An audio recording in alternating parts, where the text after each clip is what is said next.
This is Barbara Talks. I am live on YouTube right now, so I'm going to be answering astrology questions, metaphysical questions, questions about your natal chart. So if you guys have any questions, feel free to comment below. Also, if you guys would like your own natal chart reading, a synastry reading, a progress natal chart reading, mini natal chart reading, mini synastry reading, the information for all of that is going to be in the description box below. You guys can go on my website. You guys can select the readings tab and you guys can select which reading you guys would like, and then an email window should pop up. Okay, so if an email window does not pop up, send me an email and we will go from there. So that's basically how you quote unquote schedule your reading, even though the reading is a pre-recorded video, okay, that I sent you guys. And then also have astro guidance. If you guys want one-on-one, conversations, it's not a reading, my astro guidance, but if you guys would like, anything to talk about in terms of your natal charts or anything of that sort, I have 30-minute sessions and 1 hour sessions. So you guys can send me an email for that as well. That is going to be under the Astro Guidance tab. Welcome to everyone joining. I'm back. We're going to give everyone some time to re-enter the chat.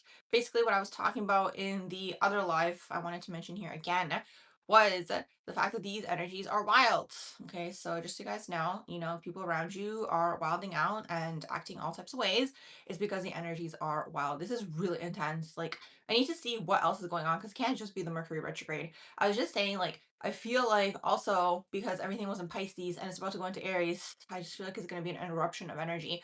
I'm not trying to, speak anything negative into existence, but it's like I just feel that pending energy. I think also collectively a lot of people have anxiety. I'm hooking into that. A lot of people are irritable, and then a lot of people are like really much like lashing out energetically. Hey, you guys, welcome. How are you guys doing? What should we talk about today? I'm answering astrology questions, metaphysical questions, questions about your natal charts. So if you guys have any questions, feel free to comment below. Make sure you guys like the video if you guys so choose to. You guys can double tap the screen to like the video when you guys are watching it on live. Okay, when you guys are watching the live replay, you should be able to like it just the regular way. So it's this. So the energies are wild. So, you guys just, be mindful because people around you are probably gonna be acting crazy, is really, really what it is. Just like wild. It's like it's literally like an eruptive type of energy. Like people are irritable. I think people are kind of getting pushed over the edge energetically. People don't have the tools to deal with their emotions. And then what do? They project. That's pretty much the everyday unhealed person, right? So try to stay away from these individuals, or if you guys sense it around you, if someone comes at you, try to fight, try not to fight with them. Because that's very much the energy right now. And there's something going on also astrologically that was like affecting people's relationships. So there's a lot going on, and now we have spring equinox, and they always do something around spring equinox too. So that's happening too. So, just pay attention, I guess.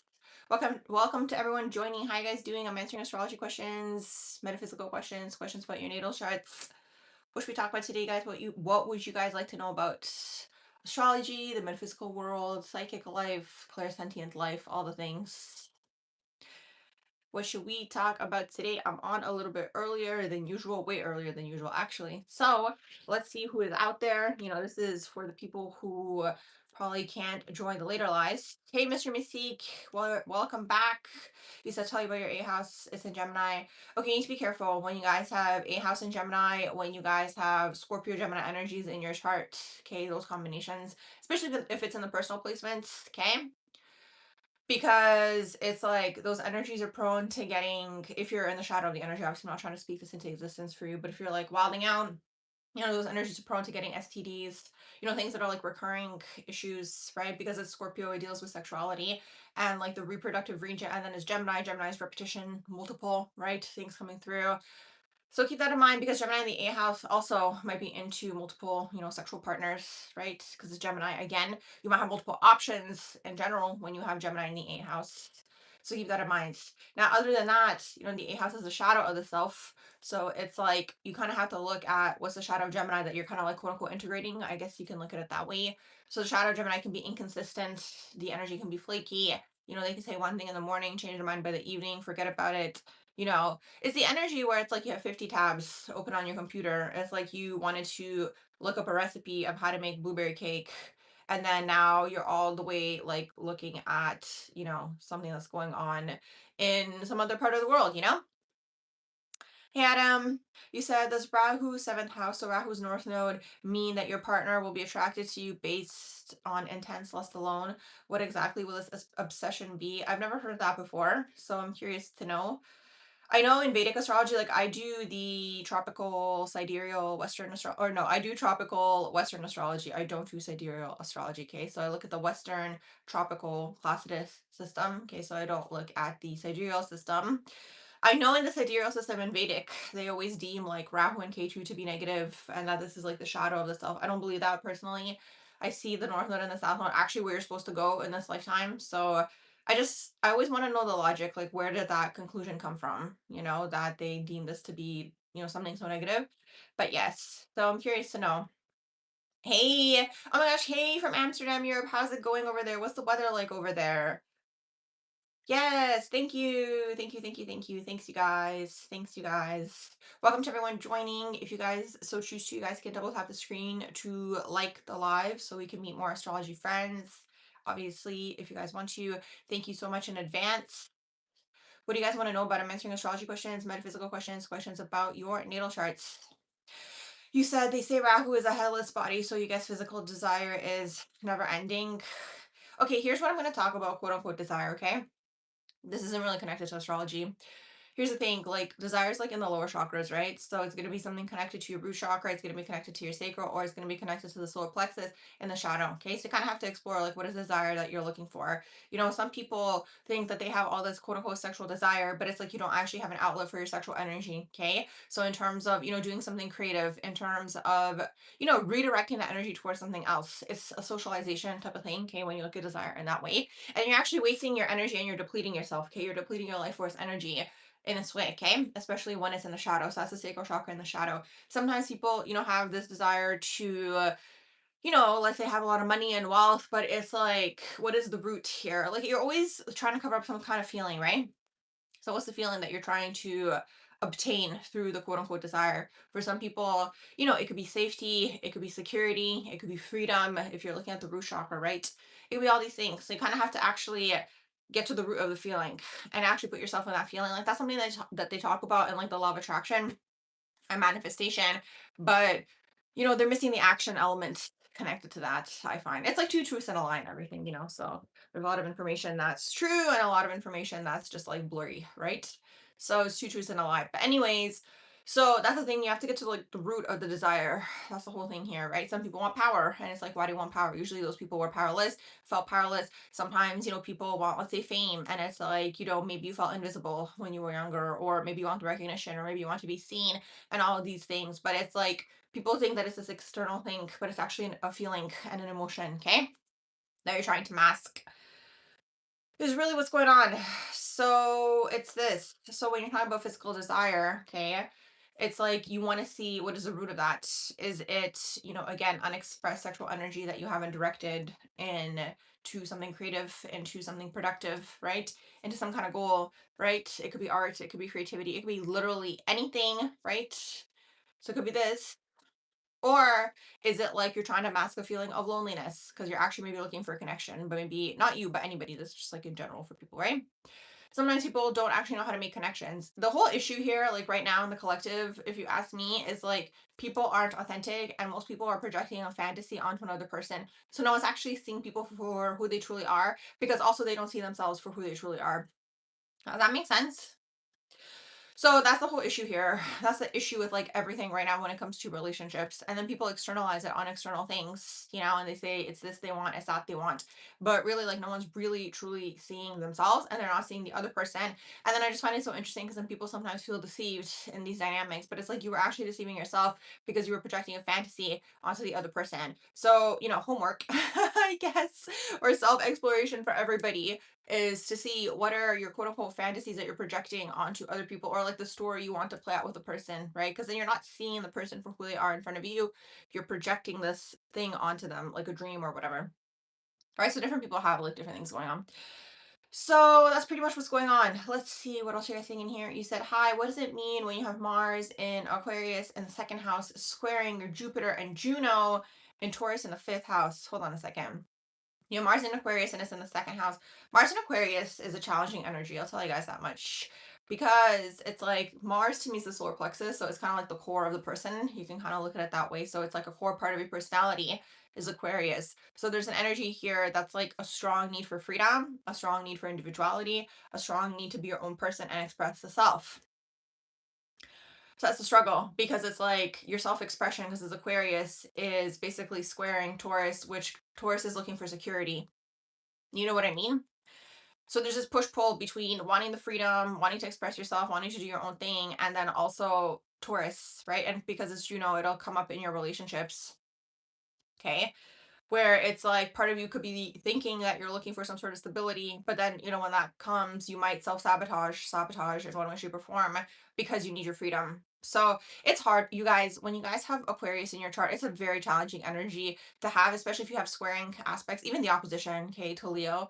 When you guys have this energy taking place in your chart, because it's like the Aquarius energy is so strong, there's such a strong need for freedom and individuality. But then also they can struggle sometimes with feeling lonely, but it's like when it comes to intimacy and closeness with people, it's like sometimes that translates to, it depends on what's going on with your moon sign too, okay? But sometimes that can translate to you feeling like they're like infringing on your space. So it really depends. But yes, it's definitely a challenge, especially when you have these squaring aspects. So yes, if you look at Jupiter and Juno, which I'm guessing you're asking in terms of like relationships and potentially future partner, there's an energy here where it's like you are looking for some sort of romance because it's fifth house and Taurus, like stability and security. But because it's Aquarius, Mars and Aquarius, like your core personality feels sometimes, probably subconsciously or unconsciously, that this person or people, whoever you're involved with, infringe on that energetically, and then you might sabotage. Does that make sense? I really, really hope that makes sense. I'm curious to know what's going on with your moon too, and your seventh house, and your Venus. Basically, your whole chart, I guess. You said, what does it mean? You have the north node at 29 degrees in Sagittarius, but the other north node is 1 degree Capricorn. Let's see. You said which one to follow with Libra ascendant, Scorpio sun, and moon. Your Libra ascendant, Scorpio sun. I have to see your whole chart to see what else is going on in there. Scorpio sun and moon, and then your true north node is in Sag, and then your north node was 1 degree of Capricorn. Yes, I'd have to see your whole chart, and I have to see the aspects to all of that as well to see what else is going on in there. You said you have retrogrades in the 12th house. Retrogrades. Oh, Saturn in the 12th house. You said Jupiter ninth house, Uranus 10th house. What does it mean? You said your moon and sun is in Aries. Okay, I was feeling that Aries energy from you. Oh my gosh. Okay, so then on top of everything, it could lead to explosions.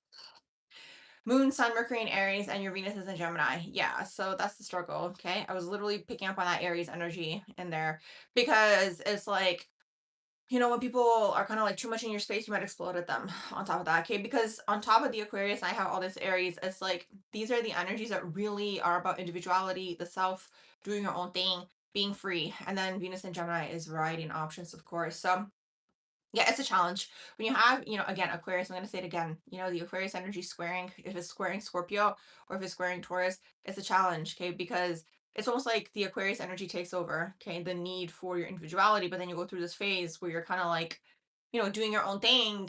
And, you might be looking for some sort of relationship or something of that sort. And that could be in your friendships too, okay?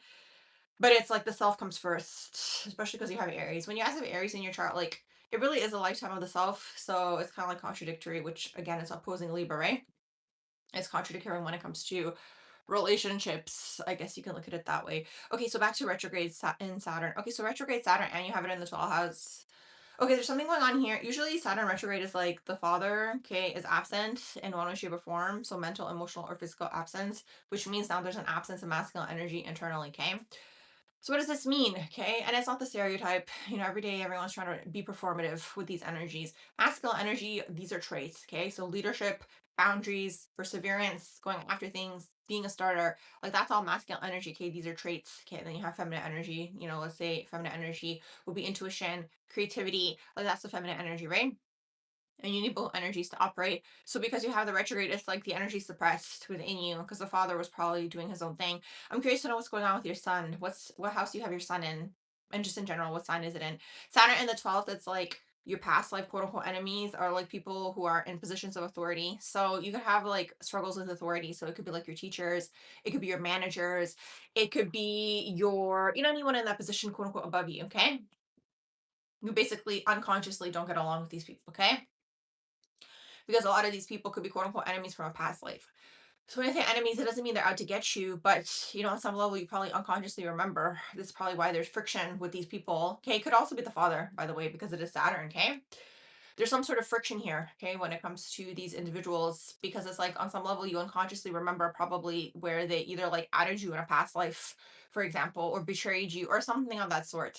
So it's like automatically when you're engaging with these people in positions of authority above you, it's like there's this energetic beef. I call it energetic beef when nothing really happens in the physical, but it's just like you guys just like don't get along. Okay. It's because like unconscious, you're probably remembering that something took place in a previous lifetime that in this lifetime it could play out again. Or, sometimes I look at quote unquote past life enemies as people who are, here to throw you off your path, distract you, anything of that sort. Okay. Basically, the way that I see everything is the whole thing here is to not reincarnate again. So anyone who's interfering with that is a distraction is really what it is. They're pulling your attention in this direction and that direction, binding you energetically. So, you kind of get entangled in these situations. So in this case, because it's Saturn, father, okay, authority figures. So again, teachers, managers, anybody in that position above you, okay? So it's this for Saturn in the 12th, and then you have Jupiter in the ninth house, Uranus in the 10th house, Jupiter in the ninth house, and Neptune in the 10th house. Okay, so with the generational energies from Saturn onwards, the sign is the whole generation, okay, the subset of the generation, okay, and then the house is going to be you, okay, where the energy is being played out in your natal chart, okay. So Uranus in the 10th, this is usually quote unquote unconventional jobs, but it's also instability when it comes to your career. Okay. So, it could be instability when it even comes to like money or how you make money. Okay. When you have Uranus in the 10th.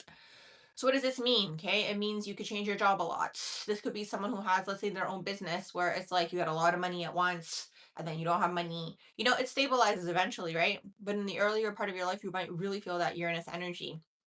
Okay, you might switch your career a lot.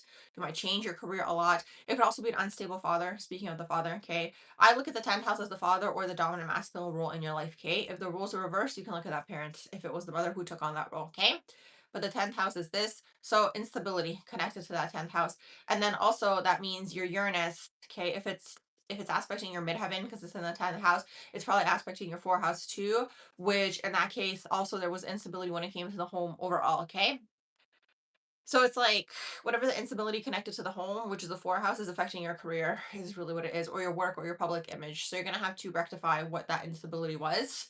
Okay. Maybe it was you guys moved around a lot.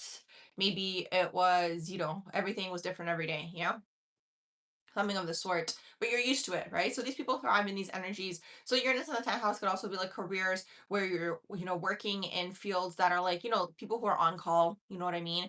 Like other people might have anxiety about like waiting, but you're used to that energy. You're used to the instability, right? So it could be a job like this, or it could be something like, you're a seasonal worker or something of that sort, okay? Uranus in the 10th. And then Neptune in the 10th, on top of that is a struggle because it's like now you're blurring the area of career. You're dreaming of all these things you could do. Okay. Too many options. Okay. There's such thing as too many options. Neptune doesn't do well down here on this earth, you guys, because Earth is ruled by Saturn. I talk about this all the time. Okay. Until we break down the Saturnian structure, which is the astrological structure, in my own opinion, it's like Neptune struggles. So Neptune wants to do everything. Neptune's all about instant manifestation. Basically, what the New Agers are trying to sell everybody. But that's not the thing down here. Okay. So they're like kind of in a different dimension, you know? Is really what it is. In a perfect world, which this world is not perfect. Far from it, right? At this point in time. So the Neptune things are like true in theory, okay, but there's a lag. There's an energetic lag. So because we're energetically restricted, some places are more energetically gridded than others. So some people, have even more of that Saturnian energetic influence where they're even more restricted, okay? Energetically. The whole thing with Neptune in the 10th is like, the thing is the Saturn energy, which is the 10th house, is all about working hard to your goal, okay, climbing and working towards something, right? Neptune is about instant manifestation. Neptune is all about you think it and it happens. It's like you put your energy toward this thing. It's like it's not as much hard work as let's say Saturn would be, if that makes sense. So Neptune in the 10th is a struggle because then when it comes to your career and your public image and all these things, it's like you could have a hard time grounding into anything. But the thing is, like, it's not like all hope is lost. You can't look at things that way, right? You just have to look at it as how can you fit your energy into the Saturnian structure. So Neptune in the 10th is good at manifestation where they put the action toward that thing. That's kind of like the trick here. You know what I mean? You have to like work toward it. And probably if you pick one thing, you'll be more successful, you know? So Neptune in the sense, if you want to do music, just focus on music. If you want to do tarot, just focus on tarot. If you want to do, something creative, just focus on that. Wedding photography, whatever. Okay. I really, really hope that that makes sense. Hey everyone, how you guys doing? What is new? You said you've seen people say the Jupiter placement will tell you how the future partner will be, but you're still confused as to why and how. You're not the only one. I think about that a lot, actually. I don't fully agree with it based on the energies and me feeling into the energies. They say that Jupiter is like the husband or the spouse. And it's like, okay, but at the same time, Jupiter rules Sag and then also rules Pisces. Maybe because Sagittarius was like the authority or something like that. Or maybe because it dealt with like back in the day, dealt with like legal things. Like Sag used to be like the judge, in like the town or whatever. But Sag's about wilding out, you guys. And Pisces also is like in a completely different dimension. So I also think about that a lot.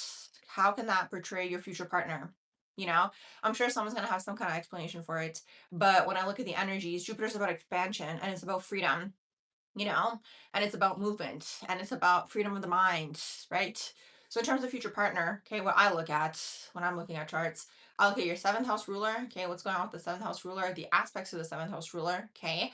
And then I also look at, depending if you're into men or women, I'm going to look at, let's say you're into men, I'm going to look at the sun, I'm going to look at the Mars, I'm going to look at the Saturn if you're into women and the aspects to all of that, okay? And then if you're into women, I'm going to look at the moon and I'm going to look at the Venus and the aspects of the moon and the Venus. That tells me way more information than Jupiter. So, maybe it's something that was like ancient and like worked back then, but doesn't really apply to the time that we're in.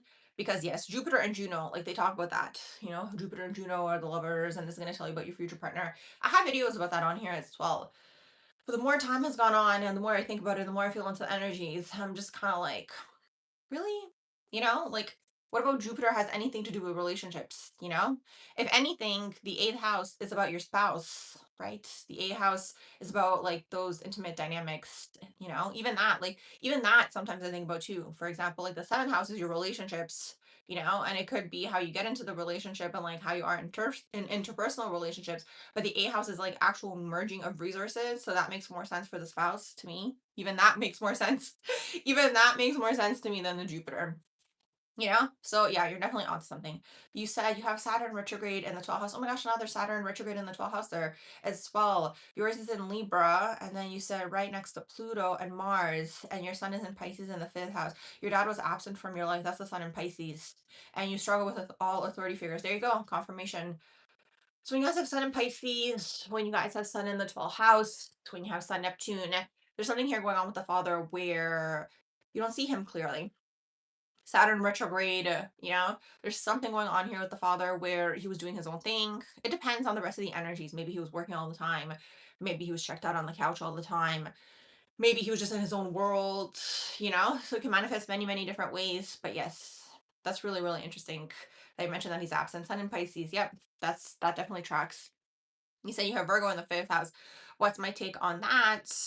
Virgo overall occupying the 5th house. So that's kind of like you're becoming a perfectionist in the area of creativity, if that makes sense. You could also be very critical when it comes to your relationships, or you could even be very critical when it comes to, or like they could be critical towards you, okay? The people you date, because it's the fun house. It's kind of a struggle to have Virgo in there, because like the 5th house is about fun, creativity, and then you have Virgo, which is like over intellectualizing everything, perfectionism. So you could be really good at something. Like, this could be those people who, make a painting and they spend so much time, on the painting and like there's so many intricacies and like all these things, right? Like in the painting that is all like clear and all of this, right? I heard a sound in the background. But anyways, it's this. It could be this, or it's like, you over intellectualize, you don't put anything out there or anything of that sort.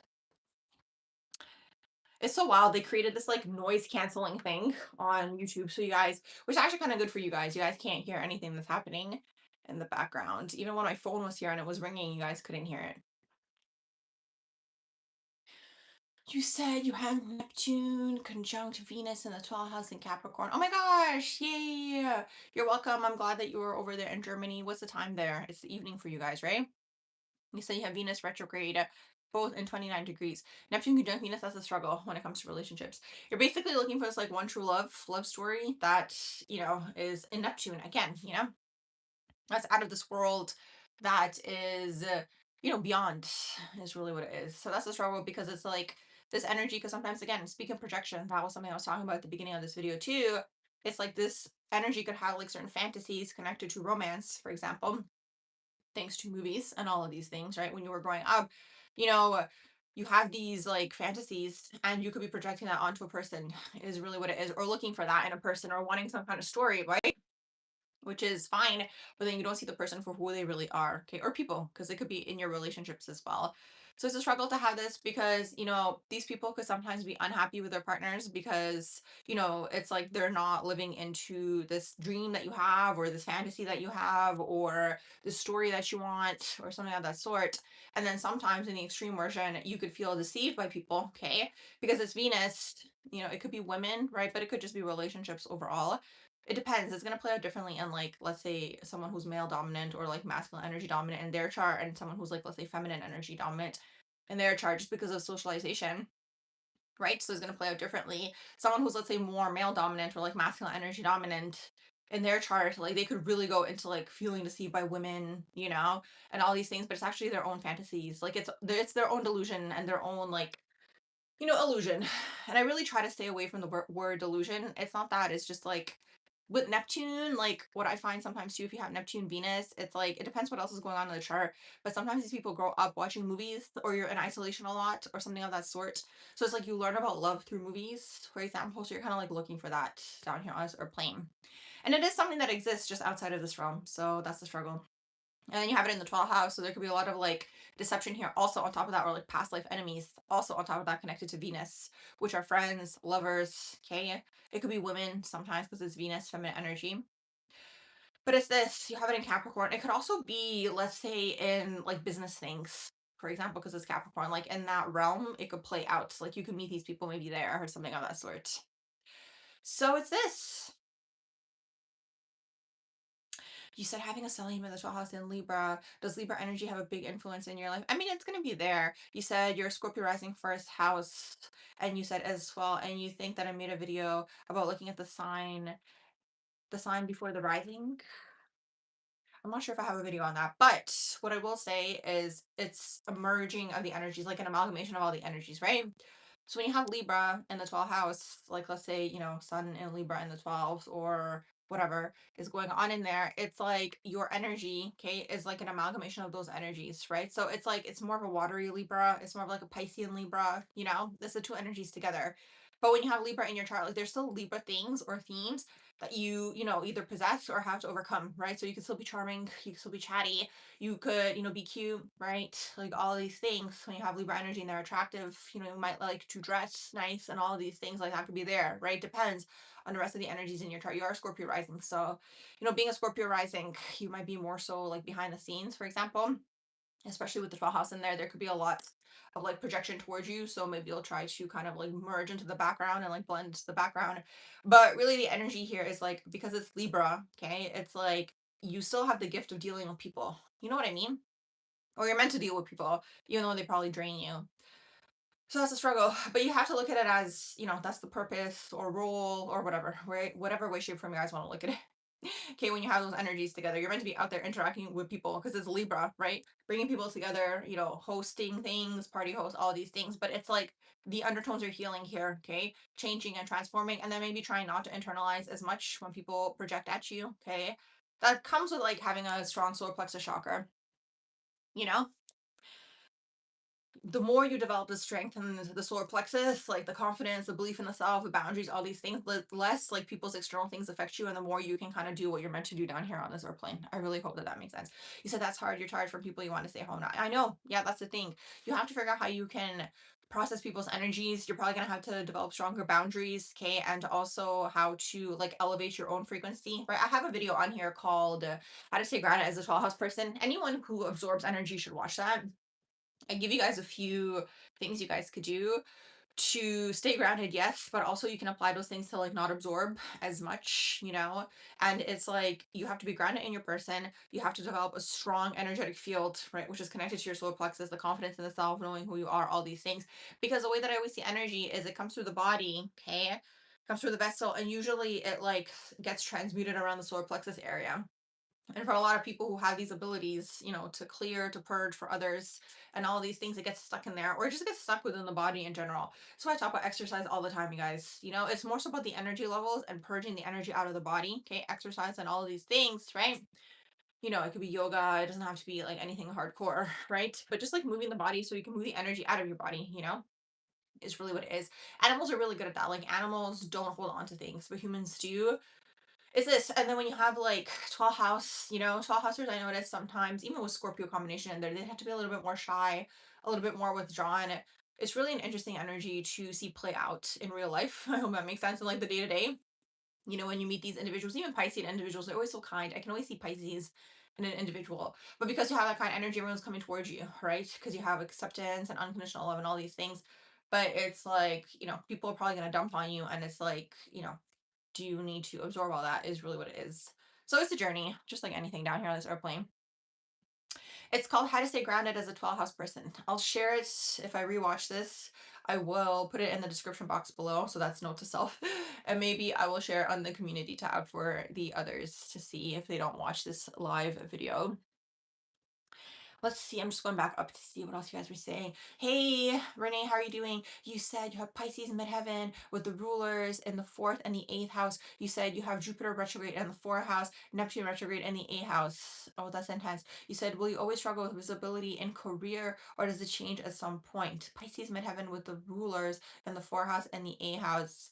It's like the Pisces midheaven is a struggle because it's like that's what's blurring things for you is a Pisces midheaven. So it's interesting. Everything that I was saying just now about boundaries and about like strength, for example, and just like, you know, you kind of have to push through that energy. Like you have to work harder, is really what it is to be seen. Is really, really what it is. So, you know, don't go into like the victim, I guess, because the energy is prone to that. So you have to kind of, you know, work harder to be seen. Does that make sense? Is really what it is. And even Neptune retrograde in the eighth house, that's intense. Jupiter retrograde in the fourth house. Those are, it's really interesting because you have a lot of water in there. I'm curious to know what's going on with your Chiron. Can you tell me what's going on with your Chiron? You said, do I know anything about soul transfer? Seems like the same personality is following you through in. Okay, so I don't think it's soul transfer, but it's definitely an entity that's connected to those men that is coming through them towards you. So you'll see that in a chart as well. And this is what's annoying. We're getting more into like the metaphysical aspect of things here. You will see that the same type of entity is traveling through people, okay, and trying to get to you. And usually you have to see what is it in your energetic fields, okay, that the energy's trying to poke at. So is it a self-worth issue? Is it narcissism? Is it like you have to see what it is so you can kind of like energetically like put up that barrier. And sometimes, you know, because of the charts, it's part of the code, which is so annoying. This is what I mean. It's like it's not anything even that you're doing anymore at that point. The more you learn astrology, the more you're gonna see, you know, that it has nothing to do with what you're doing. Okay. Sometimes, you know, unconsciously you could be playing these energies out, but sometimes you're gonna have the same character come through people, you know, or just like be attracted to your energy fields. Okay. So you'll see, you know what's going to give you more hints? You look at your seventh house ruler and then the aspects to your seventh house ruler. That will tell you more to the story as to what is the personality type here. Okay. So it's this, but it's an entity. I don't think it's soul transfer. I don't fully really, you know, believe in soul transfer. I have to see it, you know, to actually, you know, believe it, I guess. I'm more into like the entities because people have altars is really what it is. Like they have entities coming through them and you'll see that usually when someone's triggered because that's where the entity has hooked into you in the energetic vessel of a person, right? So when they're triggered, it's like, you know how sometimes people, you know, like let's say don't even remember what they said or they have a moment where they completely switch up or it's like this other person that's coming through and that's a struggle, okay? Because that's why sometimes, you know, it's important for people to be healing or at least aware of these things, you know, and then they snap back into their body and then they're going to say things like, oh, I didn't say that. And you're like, okay, do I need to like record this? Like, what's going on? That's literally the entity, okay? And it's connected to their trauma. So that's the thing. It's this is what's annoying because you can be healed or you can be healing, but then these people could be around you and they're unhealed. And then this is the thing too, like substances, you know, because substances open up people's energetic vessels even more. So then the entities attached to them even more. Okay. And then it's like they come through them even more. Okay. You know what I mean? So it's like you could be doing all the work, all of these great things, but if someone's on heels and they, you don't know what's going to trigger them, you say something, and then it's like they kind of shift into this completely different person. That's the entity operating through that person. So it's a struggle. This earth plane is always like a spiritual battle. You're always like trying to like balance these energies and like dodge them. Like I always look at it as like fighting in the astral with like literally one of those like warrior things. That's how I see it down here. Oh my gosh, hey Silverus, good luck. No worries. You can always watch the live replay. Thanks for jumping in. Good luck, good luck, good luck. You said, hold on, I'm just going back up to see here where I was. You said, does dominant signs play a huge role? I look at dominant, yes, absolutely. Your Cancer dominant with a lot of earth energy, and Venus is your dominant planet. You have a Taurus rising. That's something that I really look at, actually. That's something when I look at someone's chart, I also immediately go to look at their dominance. So let me tell you guys, okay, when I'm looking at someone's chart and I want to get a feel for their personality, okay, just like quick glance, like let's say I'm not even doing a reading for them though. Let's say I just met them and I want to see what's going on with their personality. What I look at, first of all, I go and scan to see what's going on with the signs and the houses really quickly, okay? And whatever jumps out at me there. Then I always go to the Chiron. Chiron is like one of my number one things that I look at, okay, in a chart. I look at the Chiron aspects of the Chiron, what's going on with Chiron. It's more so the aspects. Then I do a quick glance to see what the aspects are in the chart, and then I look at their dominant energy. That's gonna tell me everything, really, okay, within a person. And it's so interesting because a lot of those things like stand out to me so much that sometimes when I go back to look at the chart, I'm like, oh, hold on, I didn't see that this was happening in here and that was happening here. So that's more so intuitively, okay. So yes, the dominant energy definitely plays a huge role. Oh yeah, I'm glad that this industry reading helped. Oh my gosh, I'm so glad. You're welcome. I'm really, really glad to hear that, Sarah. Oh my gosh, that is really, really good to hear. You said, let's see, I'm just back up here. Your Cancer sun with a Scorpio moon. Oh, that's a lot of water. It's so wild. Just because, just before this oh my gosh, just before this video, okay, I was just thinking about how having the water in the big three is just like so intense. I was actually thinking about, I think her name is Brittany Murphy. Hold on, give me one sec. I'm back. I was thinking about Brittany Murphy last night. And I was thinking about her chart. I got my other phone here. I went to go get my phone because I wanted to look up her chart. She had so much water going on in her chart. I think she was Scorpio sun and Scorpio moon. Oh my gosh, so intense for this world. When you have all that water going on in there, it's definitely intense for this world. She's so watery. Even her eyes are very watery to me. Like I see more Cancer in her actually. When I see the watery eyes, it's very Cancerian to me. Let me just look at her chart. Hold on. Brittany Murphy. I wanted to do a reading on her. Let me know if you guys would be interested on my other channel. Brittany Murphy birth chart. Let me see. Yeah, Scorpio sun, Scorpio moon. She's got that Mercury in Sagittarius, which is giving her a little bit like of a break, I guess, from all the Scorpionic energy. Venus 0 degree Scorpio. That's so intense. Mars is in Leo, and then they don't have a rising sign. Honestly, based on how she looks to me, like I wouldn't be surprised if she was a Cancer rising because I see Cancer in her, like when I look at her. So, and she's born in November. So I was thinking about why people who are born in November, like November Scorpios, energetically feel more intense than the October ones. And I'm not trying to start like battles out there because I know people always make those posts, like the memes and so on and so forth, when they're like this type of Aries, that type of Aries. But there actually is an energetic like signature because people who are born in October have like the 10 energy of October, which is one. And then the Scorpio people are born in November, like the Scorpios that are born in November, they have the 11 energy connected to them. 11 is like, the master number, yes, but it's also an intense number. Like the 11, it's like when it's in its divine version, it's so divine. But when it's in the shadow, we can really go into like pessimism, like all these shadowy things. So I was thinking about that. So I think that that's why sometimes the different types of energies, obviously, like there's the rest of the energies that are going on in the chart too. Okay, that are going to tell you the whole story as to what's going on within the person's energetic structure, like that's there, but you'll still feel the difference. Like let's say even if you meet like a November Sag, to me they're more intense than the December Sag. Like the December Sagittarius energy to me is definitely more of that fun jovial versus like the November Sag. It's in the 11 month, right? So even they to me energetically feel more intense, like when I've met them and so on and so forth, than let's say a December Sagittarius. You know what I mean? Sag is a really interesting energy. Actually, I was going to look at something else in her chart, but it's fine. Sagittarius is a really interesting energy to me because it's like, there's still a little bit of darkness connected to them. Like nobody really picks up on that, is really what it is. You said she's Jupiter in Cancer. Okay, let me look at her chart again. Hold on. Jupiter in Cancer. Okay, Jupiter in Cancer. Okay, that makes sense. And then the Jupiter is aspecting her moon. Okay, that makes sense. Okay, that's why I feel all that Cancer energy in her. Thank you. Thank you for pointing that out. I see so much Cancer energy in her. And did she die from or taken out? Let me see how she crossed out. I don't want to say anything that I'm not sure about. Give me 1 second. BRB. Okay, I came back. They said it was ruled an accident. This is so interesting because I picked up on overdose with her, but they said it's untreated. This is from Google. Okay, I'm reading this straight from Google. Okay, so quotations here.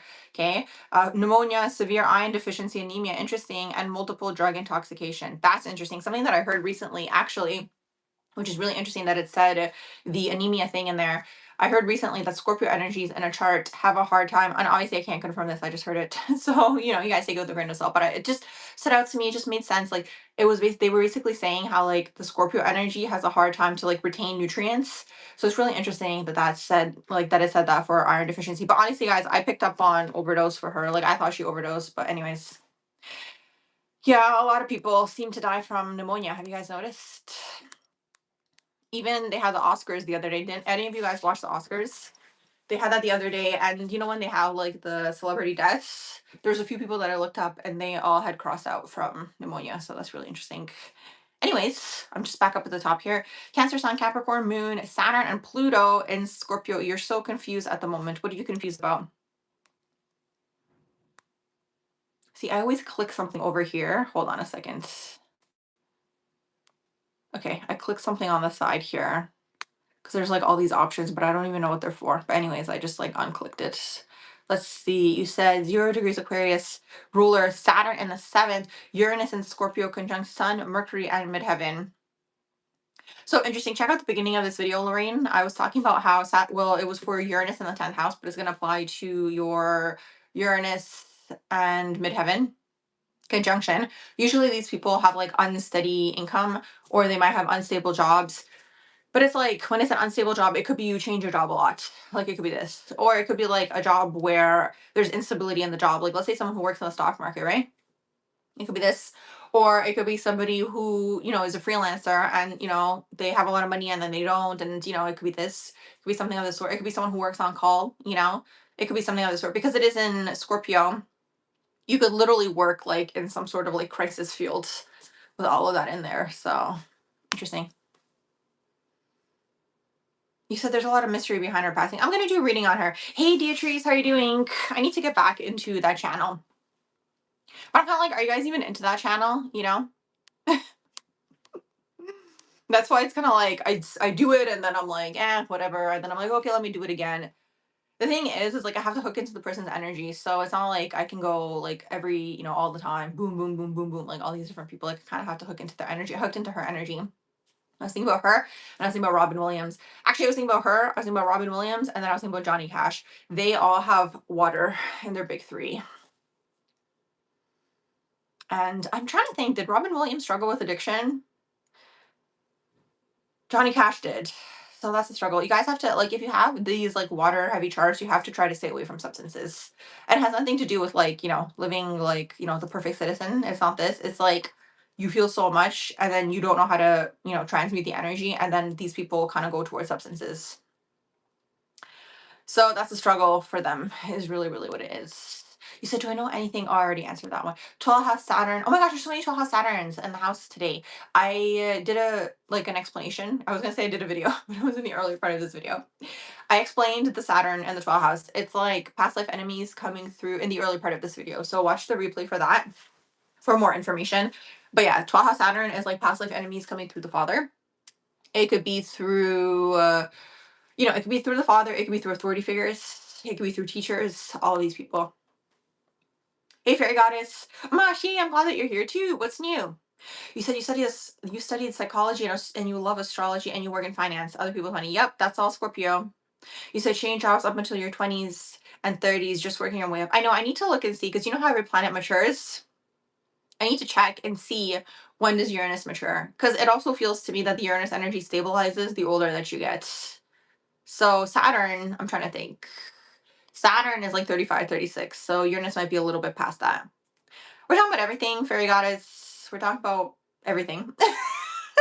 Really. I was just talking about like the intensity of like water in a chart. You said Robin Williams, not drugs, but depression. Okay, depression. I always pick up on drugs for him. That's so interesting. Maybe it was like antidepressants or that type of drug.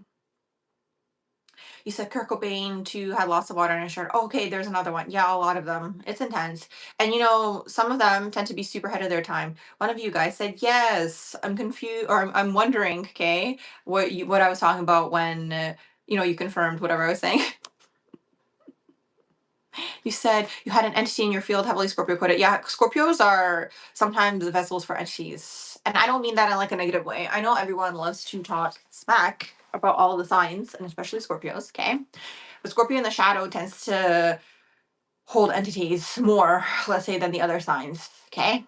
It's a really dark energy. Like it really needs to be transmuted, Well, it's in the shadow. You said, what would you need to do to become more aware and manage it? You've tried to become more aware of yourself through your chart and to change patterns. Okay, so the way entities, I have a video on here, okay, called How Entities. Thanks so much for the likes, you guys. You guys can also like the live by double tapping the screen if you guys so choose to.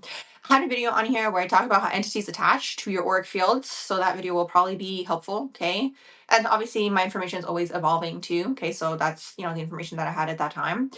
But basically, in a nutshell, the entities attached to your unhealed things, okay, or a trauma that you had, or something of the sort, something that siphons your energy, something that drains your energy. So interesting. I had a friend. I don't do Reiki anymore. But, I did Reiki on that friend back then. And I actually literally found an entity attached to the friend's like shoulder. I'm trying to think now. Hold on. It would have been the friend's right shoulder. And the friend was like, I was wondering if you would see that. So the friend was aware of the entity. But at the same time, that person, okay, at the time wasn't really doing anything to clear it. So I just thought it was interesting. Like, for example, they would engage in substances all the time. They had addiction energy. So anything that like pushes you in some sort of like either sabotaging energy, procrastination energy, if it pushes you in something that's like not productive is really what it is. That's usually entities, okay? And then they're usually laughing on the astral. I hate to say that. Oh my gosh, the energies on this airplane are so dark. I remember when Matthew Perry crossed out, I was literally hooking into the dark energies like I don't even want to say it. But basically what I just said, I was like hooking into that for him is really what it is. It was really dark because he like passed out or like crossed out, I guess, passed away during the Halloween portal. When was that? Like I don't even know how many years ago that was now. So anyways, so you have to like kind of see what's going on, and then it's like you kind of it's like you have to always cleanse your energy. Does that make sense? It's like a shower. I was talking about this in one of my previous lives. You have to constantly cleanse your energy. It's like, you have to do maintenance, because if you do something throughout your day that like quote unquote lowers your vibration or pulls you down, the entity can latch on to you again, right? Sometimes it can even be like it comes to another person. Let's say they start an argument with you, you engage in the argument with them, boom, it lowers your vibration, and now the energy has latched onto you, right? So that's why I'm saying this airplane is like you're always like battling, okay, the energies. So that's kind of what's happening down here. So it's like it's this substances, stress, lack of sleep, all of these things, and sometimes I see it as like mosquitoes on the astral. So a lot of people have a lot of entities attached to them, and it's really interesting because I just find it so interesting, because I was talking about this earlier in this video as well. A lot of the time, these people are going to come back and be like, I didn't say that. Or they're going to be like, I don't remember that. And that's literally because like the entity like came out of the person, you know? Not to take away like the responsibility from the person. It's still their responsibility and everyone's responsibility to do the cleansing, to not have these entities reattached to you, okay? But people hold on for dear life. And that's the struggle with Scorpio energy too, is that Scorpio holds on, right? They, have the grudges and so on and so forth. And that's why sometimes it's like, the entities, you're more prone to having the entities attached to you, is really what it is. And this isn't to put fear out there. It's just what's happening. Like, it's just to raise awareness, I guess you could say, So definitely check out that video. It's called How Entities Attach to Your Auric Fields. In a nutshell, it's all of these things that I mentioned, but there will be more information in there. You said heal our traumas and keep our vibrations high. Absolutely. Okay. It's this, and trying not to hold on to things, and also, doing things that either like you love, or going to the gym, like something that like purges things out of your energetic vessel. Because I talk about this. This is like my epiphany of this year. This is really what it is. People like hold on to things and then they transfer the energy into the next situation. Does that make sense? So let's say, you went to Disneyland, and at Disneyland, you had a bad experience, whatever. I'm not even gonna say what the experience could have potentially been because I'm thinking of something that could have happened. But anyways, I'm not gonna be that descriptive. So let's say you had a bad experience, general. Okay, you went to Disneyland. The next time you go to a theme park, first of all, you could avoid theme parks out of self-preservation because of what happened last time. Or you could go to the theme park and now you're like afraid that it's gonna happen again. So you're literally carrying the energy into like the next thing. Does that make sense? And people do this in everything. They do this in jobs, they do this with people, they do this in relationships. That's where it comes up the most, okay?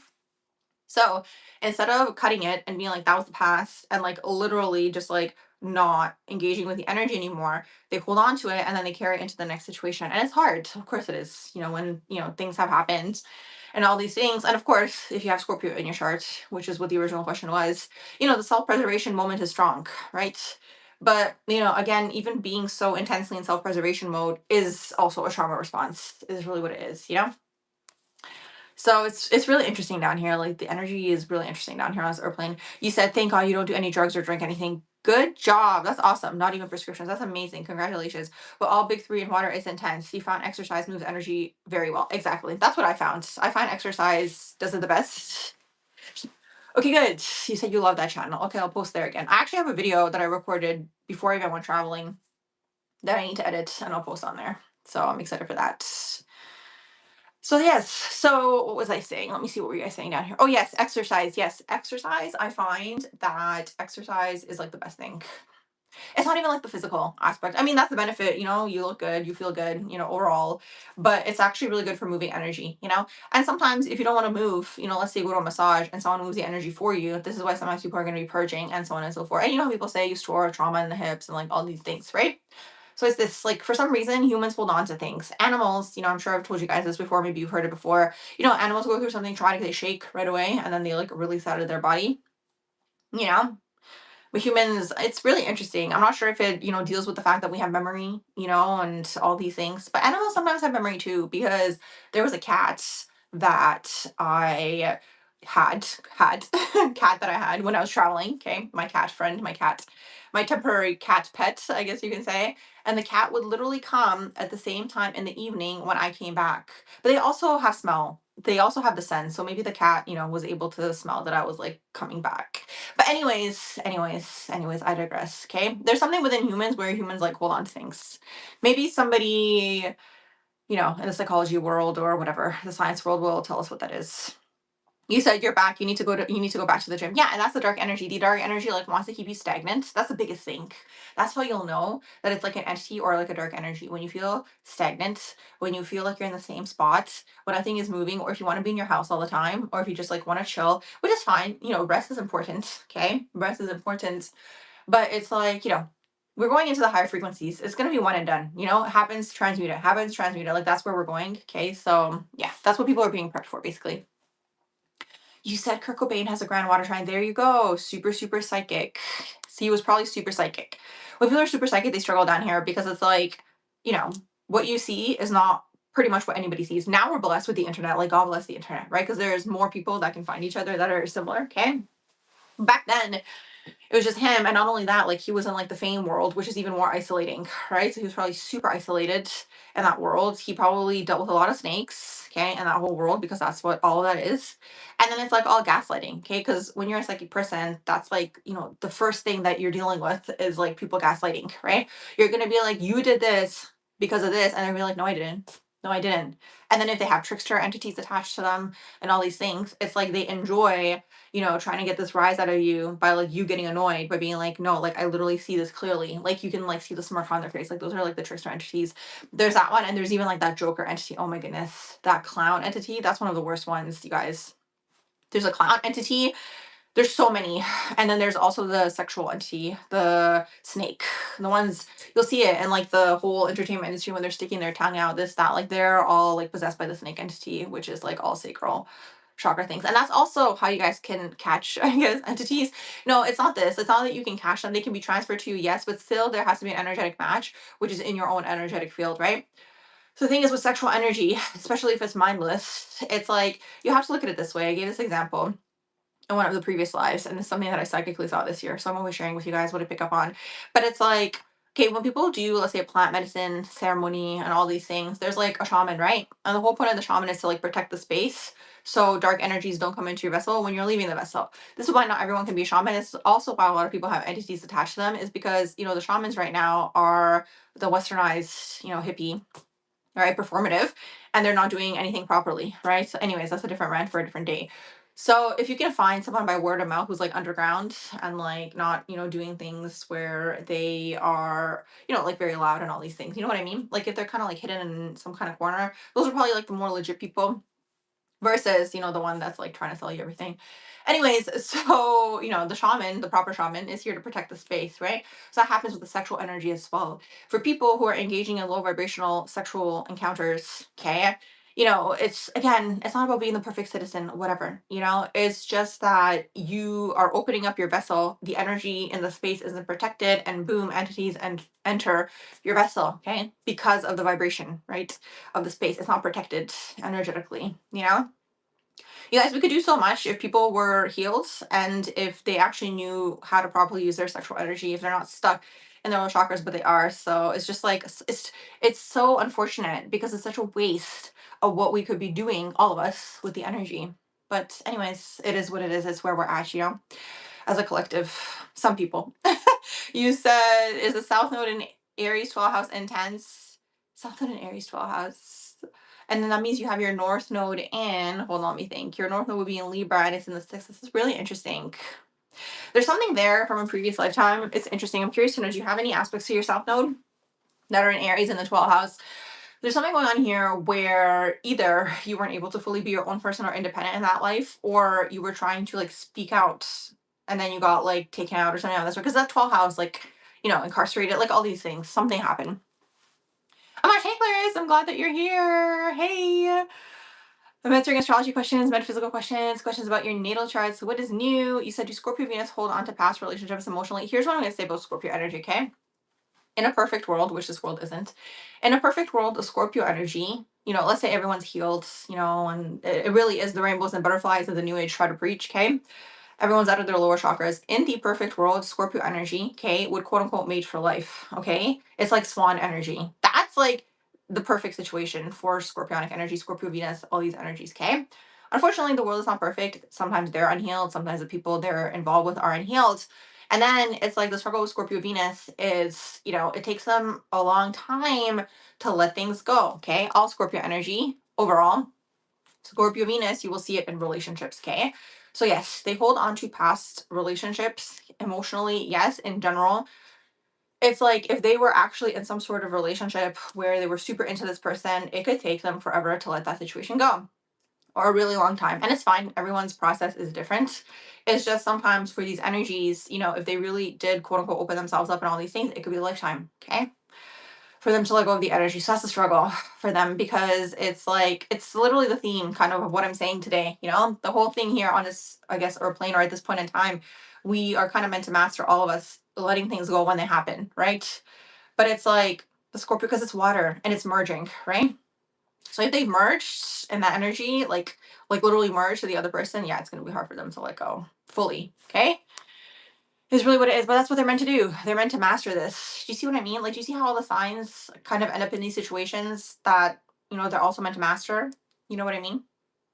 You said you roller skate and walk. Oh my gosh, walking is the best. You said it's the best thing for you for your mental health. Awesome. You said regarding substances, you do it habitually. You feel it lowers your vibration in a sense. Not to mention psychosis induced situations. There you go. You said you have a walking pad and it helps you get your exercise without leaving your house. You said your 12th house Venus needs the comfort. That's awesome. Oh my gosh. Well, I'm glad you found something that helps you clear the energy.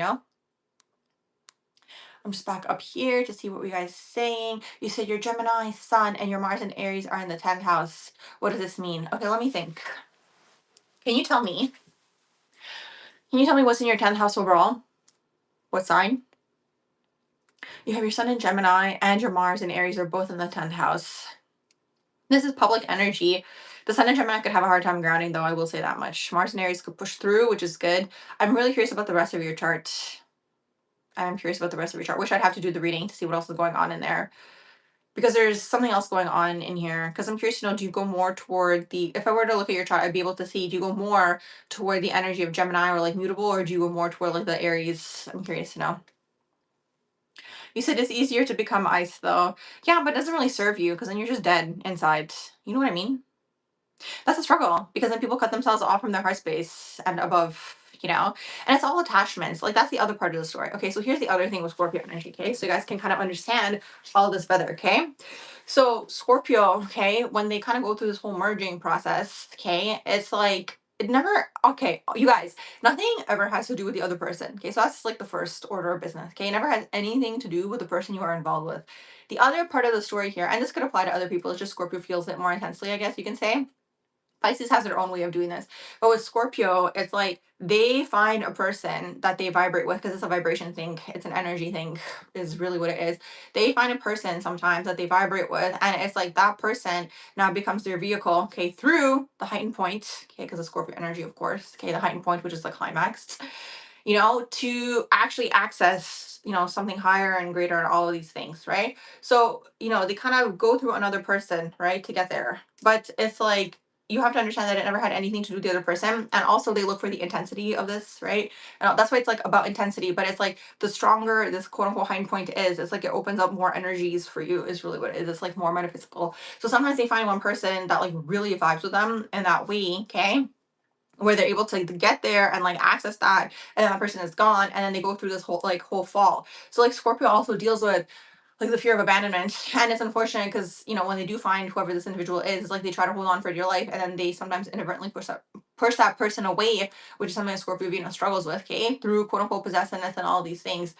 So it's this, and it's just like then they go through this whole abandonment that they were fearing from the beginning. But the whole like fall for Scorpio, it's, and this is why they go through the death and rebirth process. It's like the separation from God is really, really what it is, you guys. So they're trying to access God basically through the underworld, okay, by going down and then up, and then also through the quote unquote heightened point, okay, which is the climax, okay. Sometimes I have to talk in code on here, you know, but I'm sure you guys get what I'm trying to say. So that's how they're trying to get to God. Pisces is like in a different way, right? And then of course the other signs depends. It's gonna be different for different people. But ultimately, I think that's what everyone's trying to do. So if they're able to get there themselves, okay, they're able to heal this energy internally, and then they don't put it so much on another person. Because Scorpio comes out of Libra, so relationships for Scorpio are really important because the unconscious of a Scorpio, which is the 12th house, is Libra. Okay, so this is like, you know, when you have like, let's say, pure Scorpio energy in a chart and you don't have anything else in there, that's going to be, you know, something that is more like energetically open. I hope that makes sense. Like someone who has a lot of Scorpio in their chart, like these energies, like again, they're very monogamous types of energies, is really, really what it is. When you see Scorpio couples in the public eye, you know, some of them have been with their partner for so many years, is really what it is. So that's why the separation is a huge struggle for them. But sometimes it's needed, and unconsciously this takes place because like they put too much of that energy onto the other person, is really what it is, to the point where it's like they give their power away. So that's why Scorpio also deals with power and powerlessness, is really what it is. So when you have the Scorpio Venus, which is what one of your questions was, okay, Scorpio Venus, Pluto in the seventh, Scorpio occupying the seventh house overall, so the Scorpio descendant, even maybe if you have Venus, Pluto, for example, these people experience this through relationships the most, right? Is really what it is. But it's like the root issue here is the separation from God, because all of us went through the fall from grace when we entered this realm, okay? Whatever this realm is really, really what it is, okay? So it's the fall from grace, which is a separation from God. So then Scorpio energy, right? Like experiences that usually, okay? In general, Scorpio in our charts, right? But especially when it's in the Venus, like you'll really feel it in the relationships, you know?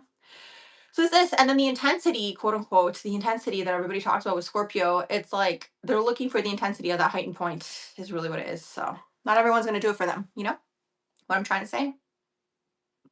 You said biggest lesson is able to let go of someone for Scorpio. Exactly, let go of anything is really what it is. Scorpio holds on. It's a fixed sign, you know? When the energy like hyper focuses, that's it. There's no turning back. And it's so wild. I mentioned Johnny Cash earlier. Okay. So, you know, if you guys made it this far into the live, okay, surprise, that's who I did the reading on for my other channel, which I'm going to edit now. Johnny Cash and June Carter, he had Scorpio in his charts. He was fixed. Like, he did not give up. He like proposed like 50 million times. Okay. That's fixed energy, especially when it's in a man, you know? So, and it hits them harder because it's like, unfortunately, men aren't as in tune with their feelings or like as able to be as open with other people with their feelings. I hope that makes sense. Like in the women world, right? Or feminine energy, or people who are in tune with their feminine energy, right? They're able to be more open. So, they're able to let these things go. But with men, it's like they kind of like, focus on whoever the person is, especially if like that heart chakra was open through that person. So sometimes it's a lifetime. I'm gonna say that much. Sometimes they just don't let go. It's like in their mind and that's it. Like there's no turning back. You said, can sometimes a person feel the progressed energies when they're younger? Yeah, sometimes they could have progressed when you were younger. You said when analyzing your progressed chart shadows, the energy resonates when you were younger. Could they be interchangeable? I mean, did they progress when you were younger? You said the certain person has their Venus in your eighth house. It's a whole thing. Yeah, exactly. So they probably, that's the other thing too. You have it in synastry. So even if you don't, you have Venus in the eighth house too, you can have it taking place in synastry too, where it's like, it's even more intense for people who aren't Scorpionic or Plutonian. And then they experience Plutonian synastry. Those are all the people who like think they found their twin flame and all these things. They're usually going through a Plutonian dynamic and they might not have Pluto in their chart or they might not know what the energy feels like, is really what it is. So then they feel it through this person. So when people have that, let's say like in your case, Venus in the A house, right? Their Venus goes into your A house, they probably like feel like they discover this like gem. You said you feel like 9 times out of 10 when there's a celebrity in news for serial cheating. You said that person has Scorpio Venus. I've never seen this monogamous and merged with this placement. I'm sure the people you're thinking about also have Sagittarius sun, if we're thinking about the same people. When you have Sag and Scorpio, that's a different story, you guys. I'm talking about pure Scorpio energy. I'm talking about Scorpio dominant energy. I'm not talking about people who have Sagittarius and Scorpio together in their charts. Sag is the poly vibe. Okay, that's a different story. I'm not talking about people who have Aquarius and Scorpio. Like those are different energies. I'm talking about pure Scorpio energy when someone is Pluto dominant fixed. Okay, Scorpio is fixed. If they have fixed and mutable, let's say Scorpio and Gemini, that's a different story. Okay. So look at the rest of the chart of the person or people you're thinking of. Because if we're thinking of the same person, which I'm hooking into, that person or people have Sagittarius in their chart too. And that's a struggle. And that's like, honestly, in my opinion, the Sagittarius Scorpio combinations, especially when it's in a man, is a struggle, okay? The energy, because they're being pulled into the variety of the energy. Because women just tend to have more self control, not always, okay, you guys, not always, right? So Scorpio and Sag in a woman could be a different story. Within the men, especially if the man has a Scorpio Venus, unless he's got Sag in his charts, it's like he wants the woman, right, to be monogamous, okay? So he'll do all these shady things so he can go off and live his poly dream, which tends to be Sagittarius energy, okay? So it's this, and double life types of vibes. So you said, a Sag with Scorpio Venus. See, I'm telling you, that's what I was looking into. Sag and Scorpio. Sag and Scorpio is a struggle. Even Gemini and Scorpio, but Sag and Scorpio is like, it's such an interesting energy because it's fire. Like when I hook into the energy, I've done some readings on my other page. You guys, the other page that I keep mentioning is called Robert Talks Some More. I haven't posted on there in a while because I have to hook into the energy of the person. So the person who's coming through dimension in the next video that I'm going to do is going to be Brittany Murphy. That's kind of who I hooked into yesterday. Makes so much sense what one of you guys said with her having the Jupiter in Cancer. I just see so much Cancer in her. I wouldn't be surprised if she was a Cancer rising. She's got those watery eyes. Very Cancerian to me. Way too sensitive for this world energetically. But anyways, I'll save it for that video. I'm just reading what you guys are saying up here. You said you have your North Node. Hold on, give me 1 second, you guys. Back.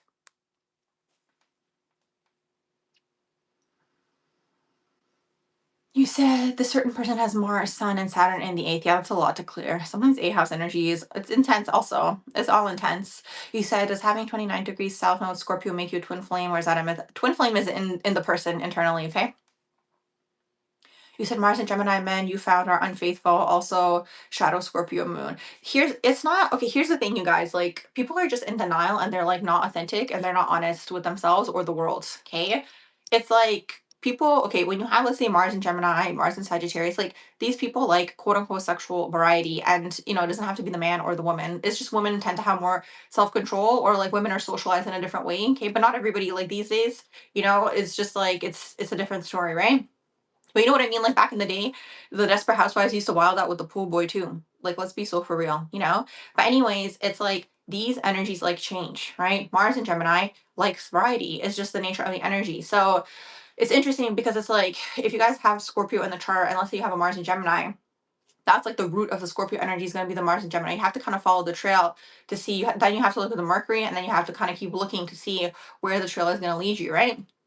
But like, let's say someone is a Scorpio sun and a Scorpio Mars. Like, you have to look at this is traditional rulers, right? To understand Scorpio energy, you have to look at that person's Mars, right? That's going to tell you what kind of Scorpio they are. And you can do this with any other energy, you know? But for someone who has a Scorpio sun and then their Mars is in Gemini, this is someone who likes variety, okay? And this is someone who's going to be a little bit more of a talkative Scorpio too, for example, compared to, let's say, the more introverted Scorpios. And it's mutable on top of that, okay? So this is the thing, and everyone, wants to talk about Scorpio being, the most promiscuous and like obsessed sexually and all these things, but that's actually your Mars in Pisces, even your Mars in Sag, okay, or just like Sag and Pisces, right? Sag is the outward expression of Scorpio, and it's masculine, so they actually act on, the Scorpionic energy. Scorpio is internalized, is really, really what it is, the Scorpionic energy, okay? Depending on the rest of the energies in the chart, when you have Mars in Pisces, this is someone who has no boundaries when it comes to their sexuality, or Mars Neptune aspects, okay? If they were to be honest with themselves. So the issue is people are in denial. And sometimes people have their own issues, like I mentioned, right? Let's say someone has a Scorpio Venus and then they have Mars and Gemini. They're going to play this whole role, okay, or front maybe to their partner, right? So that person stays quote unquote loyal. And then the Mars and Gemini is still going to be activated in them where they're kind of like searching, right? So it's like, it's not really like a gender thing. It's just a certain gender was able to express these energies maybe more openly, is really what it is, versus another one that actually developed self-control, is really what it is. But if we're really going to be honest and real with the energies, these are energies within people, right? So it's like Mars and Gemini within anybody, okay, is looking for variety. This isn't really a commitment type of energy, right? Same thing, Mars and Sag, Mars in Pisces. Mars and Virgo is a little bit different, although they are definitely the freaks, okay? They're definitely wilding out for sure. I met someone recently. Oh my goodness. So I met someone recently. This person was a Sag. Okay. And I saw it right away. The Sag and the Aquarius vibe in a person is always someone who looks a little eccentric or just like outside of this world. So they were a Sag. They had Aquarius in their big three. They might have been Aquarius rising. Or maybe Aquarius moon, or maybe Aquarius Venus. Anyways, the combination of the chart was like Sag, Aquarius, and then the Mars was in Virgo. I was like to them right away, I'm like, are you poly? They're like thrown off. They're like, well, I've been in long term monogamous relationships and I've had some experiences. And I'm like, what are these experiences you had? But, anyways, I just kept it at that. But then I saw the Mars in Virgo and I'm like, yeah, this is someone who, like, with the energy in the chart, if it were to be in the shadow, let's say they even had Lilith. I'm not sure if this was in their chart, but let's say they had Lilith and Pisces on top of all of this. Like, they would literally start an sex cult. I need to, like, monitor what I'm saying on here. And that is the energy in there. You said he has his Mars in Pisces, lol. Yeah. Mars in Pisces is really interesting energetically. Pisces rising usually feel lonely in groups or in large social groups. Oh, I'm so sorry to hear that. Okay, so as a Pisces, you're probably into the astrology world, the metaphysical world. You probably, if you can put yourself in spaces where you can meet more people who are into these types of things, maybe you'll feel less lonely. You know what I mean? Like people who are more like you and more like in the metaphysical world. I hope that makes sense.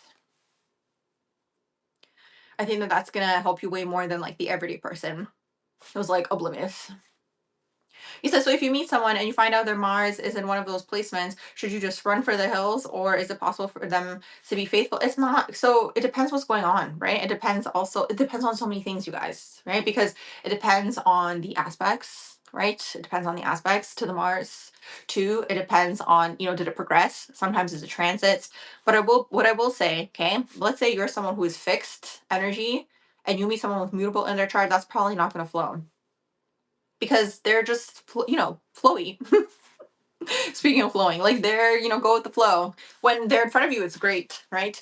And this is wild because people are always going to talk about like Gemini and Scorpio and like how sometimes some people are going to be like, this is a good combination. I'm like, in what world? Like, do you know anything about anything? You know what I mean? But they're magnetized, I guess, toward each other until you become aware and until you become aware of like your maybe own nature and like the Gemini's nature, okay? Because Scorpio struggles with the abandonment wound. Gemini will trigger that like no tomorrow, okay? So they might be in your life to help you heal that, okay? But then it's like, okay, that's fine. It's been brought to the surface. You don't need to be around this person anymore. You know what I mean? Because Gemini, it's like they're mutable and like, short attention span, they're everywhere, doing everything. It doesn't mean they can't be focused. It doesn't mean they can't quote unquote be faithful, right? But it's like, do you really want to explore if you're more fixed? You know what I mean? Hey, you guys. You said makes sense. It really does feel lonely. It's like your blurry energy. That's the thing because it's like also so it's all about the solar plexus and developing a strong core. Okay. Literally, like, when they talk about like literally in all these gym classes, like have a strong core, but it's also an energetic core, right? So when you have a strong energetic core, it will help you develop strong boundaries. You'll know who you are. Okay. So you're not absorbing because when you have a Pisces rising, people are projecting at you. And, let's say you're younger. This is everyone when they're younger, right? Underdeveloped, okay, unaware, right? All these things, everybody's been there. It's like you internalize what they're projecting about you onto you, and then you act that out, but that's not who you are. Because to me, loneliness really stems from you not being, not you, but everybody, okay, stems from not either you being authentic or the other people not being authentic or like not having authentic connections. The more you're able to be in your truth, the more, the other people will sometimes feel comfortable to be in their truth too, right? But it's like you don't feel as lonely because usually you feel lonely when you're not understood or you're around all these people where it's like surface level relationship, or you're around all these people where it's like, yeah, these types of things, superficial. Hey, Carrie, how's it going? You see your Gemini sun with the Scorpio rising. Hey, how's that for you? I hope you're doing well too. You're wondering if there's a connection between Scorpios and hair. You notice a lot of Scorpio women have long, luscious hair or interesting hair color or unique hairstyles. Is there Leo in the 10th house? It could be this. You said, what about too much mutable energy? Your Gemini sun rising and your previous roomie was a Virgo moon rising. You didn't work out. You think that that's why. You're welcome. Yeah, that doesn't work either. It depends what you're looking for, right? Because like the mutables, it's like with them, sometimes you're changing and transforming to like who's in front of them, and again, they're great when they're in front of you. I mentioned, met a lot of Saggies, okay, especially when I'm traveling. I meet a lot of Sag placements.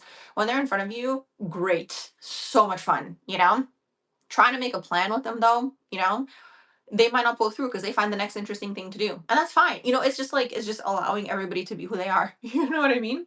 That's how they are. And people who are maybe more fixed in nature, right? Cardinals can be a little bit more flexible too, right? But it depends what you guys are doing. Like, it's really hard to say, right? Because it's like, let's say you need more grounding in your life, then it might be nice to have grounding energies around you, right? Versus the mutables. Gemini and Virgo, you're both ruled by Mercury. So I'm not sure why it didn't work out. I'm curious to know, like, what was the beef or like what happened? You said, can I explain what does it mean to have Lilith in Libra in the 5th house? This is the shadow of the self. So the shadow here could be not having a strong personality. It could be a lot of people pleasing. It could be a lot of, chasing relationships, chasing after people, FOMO, like those types of things, especially because it's in the 5th house for you. Performative, these types of things, okay? I'm not saying this is you, but Lilith is the shadow of the self, okay? Pisces moon, Leo Mars, Scorpio rising. Can I share about this combo? Okay, so is your Scorpio rising squaring the Mars? And then you have Pisces moon in there. Super empathetic, super sentimental. Your Leo Mars. What's your sun in? Can you tell me what your sun is in? You said you were still friends, however, she's a Capricorn sun as well. Maybe it was that. Because I'm trying to think, you guys should have technically gotten along, Gemini and Virgo energy. Hey, I'm glad that you're here. Your sun is in Gemini? Let me see. You have sun in Gemini. Can you tell me what your Mercury's in? I'm just following the trail here. I'm doing well, thanks. How are you?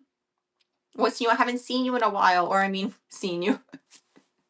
Seen you in the astral. You said Mars and Virgo in the 5th house, so would you like to know about that? Oh, okay, so your Mercury's in Cancer, okay, and then your Pisces moon, and then your hold on, Mercury's in what? Okay, I have to look at your whole chart because now I'm curious to know what your Jupiter's. I'm trying to see what's actually going on with the Scorpio energy in there. But anyways, let me see. Did you say it's squaring? Is the Mars and the ascendant squaring? I know. What are you up to? How's everything with you? What's new?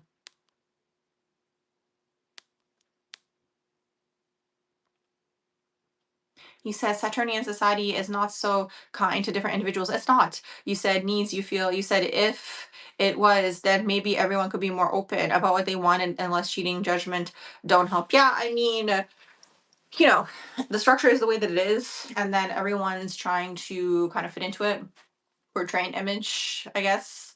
like a certain image that they deem to be the image of like status, I guess. Not just status, like for some people, if they were to be truly honest with themselves, just going back to the, because you mentioned less cheating, right?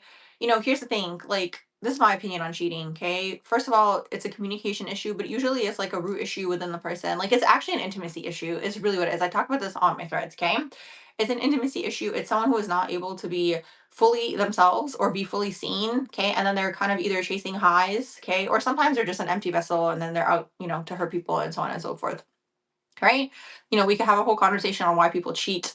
But then, connecting that to the poly community, like polyamory is kind of like normalized cheating because people are honest and communicating with each other, but it's just like, I don't think that that's really the answer either. It's just like people are then trying to normalize this and think that they're accepting it or that it's okay to accept. And I'm just like, I'm over so many conversations because the ground was not level, okay, for both genders, okay? It was not level. One of the genders had all the freedom to do whatever they wanted to do, okay? So in their case, they developed in the way that they did, and the other gender was suppressed, right? And they actually learned, that's like how the intuition came online and all these things, right? So it's this. So it's just like, it's really interesting to me because it's like ultimately these things are actually like a core personality thing, right? Like it's actually going on within the person. And then what happens is like, because society paints this picture, of like what's deemed to be more status and all these things for some people, being married or being in a family and so on and so forth. I just notice when people don't want to be in those situations, they'll like sabotage the situation instead of like having the awareness to be like that they don't want to be in the situation, but there's something else that they're getting outside out of it, right? So anyways, it just is what it is. It's all about the constructs and people trying to fit into the constructs, and if you don't fit into it, like whatever. you know you said you get along, you just couldn't handle mentally. Hold on. You just couldn't, where did it go? You just couldn't mentally handle her ups and downs as well as yours. She struggles with depression. That's Capricorn. And your energy field is too open for that. Plus, you went through two breakups. Drink. Yeah. Honestly, it's in a perfect world, it's like not ideal to live with other people. If you're an energetically sensitive person, I guess you can look at it that way. He said Pisces Sun with Mercury, or Pisces Sun with Mars conjunct. Pisces Sun with Mars conjunct the Sun and Mars in Pisces. You don't feel like your typical Pisces. Okay, what is your Jupiter in? What is your Jupiter in? What sign? You said you went into a crazy deep dive exploring which signs are more prone to cheating combined with psychology. You can go down this rabbit hole forever. It's exhausting. Yeah, see, but that's like a self-preservation thing for you, which makes sense. Your name is literally Pisces Scorpio. It's not like a sign thing. You know what I mean? Some are more prone to it. Yeah, it's like some will be more, I guess, faithful. It's like a personality thing, though. You know what I mean? It's how people view other people, how they view themselves, and how they view relationships. It's actually a core intimacy issue. For example, the most recent thing that I found so interesting recently was, okay, let's say there is a man married to a woman, okay, and they, yes, are in a marriage, and then he's seeking things on the side, right? It's like it's his own intimacy issue, though. Do you know what I mean? And I'm not understanding why this is becoming normalized instead of that person healing, though. You know what I mean? Like, it's just like wild to me. So he's seeking things on the side because he's fulfilling a certain aspect of himself that's not integrated. So it's like you shouldn't have been married then to begin with. But being in this marriage bubble is giving him the stability, which is ironic, okay, in this scenario that I'm giving you guys, is giving him the stability to do these things because he has some sort of stability in his life. Isn't that wild? So, like, psychologically or like energetically, he wouldn't be able to go and do these things on the side if he didn't have that stable person there, okay, who he knows he can go back to and so on and so forth, right? But it's a core issue within the person, okay?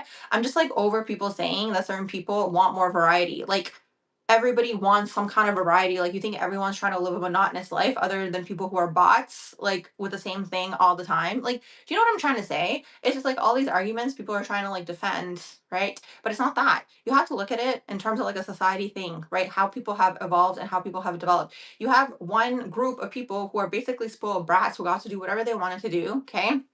This entire time. So they developed in a certain way. That's why there's like nothing going on, right? And then you have this other group that learned other traits, right? Things are like suppressed within these people, right? So it's this. So, I know it's like you're trying to like preserve yourself by like not, seeing which sign is going to be more prone to cheating and so on and so forth. But you never know when people change. You know what I mean? It's really what it is. It's like if people, okay, so if society was able to be You said, hey Morgan, you said, hi, Mars is squaring your ascendant. Okay, hold on. Let me go see what we were talking about up there. Oh, Mars is squaring your ascendant. That's interesting. That's like a conflict in terms of the internal personality. You said it's becoming normal. Yeah. And really, it should, thank you for the gift. It shouldn't be normalized. People should actually heal. It's really what it is. You know what I mean? It's like people aren't able to have proper intimacy because they fear being seen. They fear actually being vulnerable. They want to have control. And you can't have control and you can't have love in the same dynamic. You can't. Okay. For you to actually be in a loving dynamic, there is no control, but people have control issues. And again, in this case, it's not, both, it's not one gender or the other one, right? One of them just experiences it more because of the way they were socialized. It's a sociological, it's like a socialization thing. Okay, it's the way they were socialized. It's the way people have evolved through time. I think. And then you have the other group that's allowing this, okay? Because for what reason, I don't know. They have self-worth issues. Like the core thing here is self-worth issue. Like I just don't understand why you need to be getting validation all the time. That means you have a self-esteem issue. Like you need to be validated all the time. Because what is it? Like because people can't view certain people as friends, right? They always view them as sexual conquests. It's like then you have no feminine energy in your life is really what the issue here is. It's like it's such a deep rooted issue. I mean, I'm not going to go on a whole tangent right now, but it's so many things. But it's like really like I'm over people saying it's biological. I talked about this on my threads. Go check out under my media, you'll find it faster. I put screenshots because I put it into Chat GPT. I'm putting Chat GPT to work. I put it in there and I was like, okay, tell me what society would look like if there was no socio like economic construct, if there was no status, if there was no child rearing costs, if there was no, all these things that are fake, those are fake things. Those aren't biological things. Okay. Those are fake things. So if none of those things existed, I was like, what would the world look like? And actually, interestingly enough, ChatGPT compared it very similarly to bonobos, is really what it is. Basically, ChatGPT was saying a lot of relationships and dynamics will be short lived, okay, short, and it will be like one and done, is really what it is. So it's like a deeper conversation is really what it is for like a different day. But I'm over it being normalized. Cheating is not normal. Okay. It's not normal. Okay. It is a self-esteem issue. It's a core personality issue. Okay. It is an intimacy issue above everything. Okay. You are not able to actually be intimate or actually be seen for whatever reason because you're not authentic with yourself is really what it is. Okay.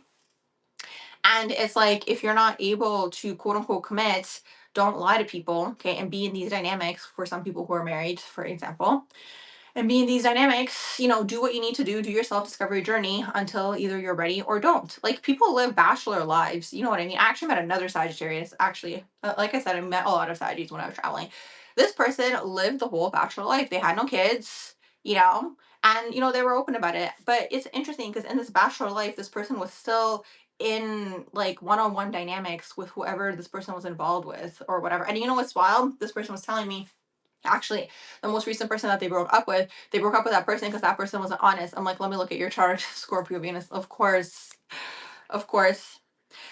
You said what I think about Venus conjunct Saturn and synastry. Yes, this is usually marriage, actually speaking marriage or like long-term dynamics is really what it is.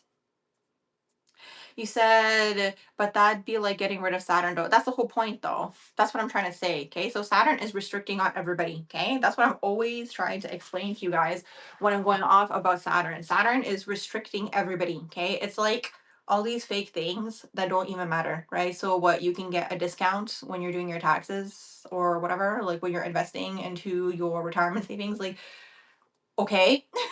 Like, you know what I mean? It's like you guys have to see like what relationships used to be. They used to be a financial transaction, especially back in the day. Okay. They used to be a financial transaction. Some people literally had no access to bank accounts. So they could only get access to a bank account through a relationship. So some people are still operating unconsciously in that energy, okay, where their root chakra is dependent on a relationship. You don't need to be in a relationship to have a stable root chakra if you live in a country where you can make your own money, okay? So that's why this whole rhetoric where people are like always trying to make everything transactional and get money out of certain people, that is a very dangerous rhetoric and that is not for everybody. Okay.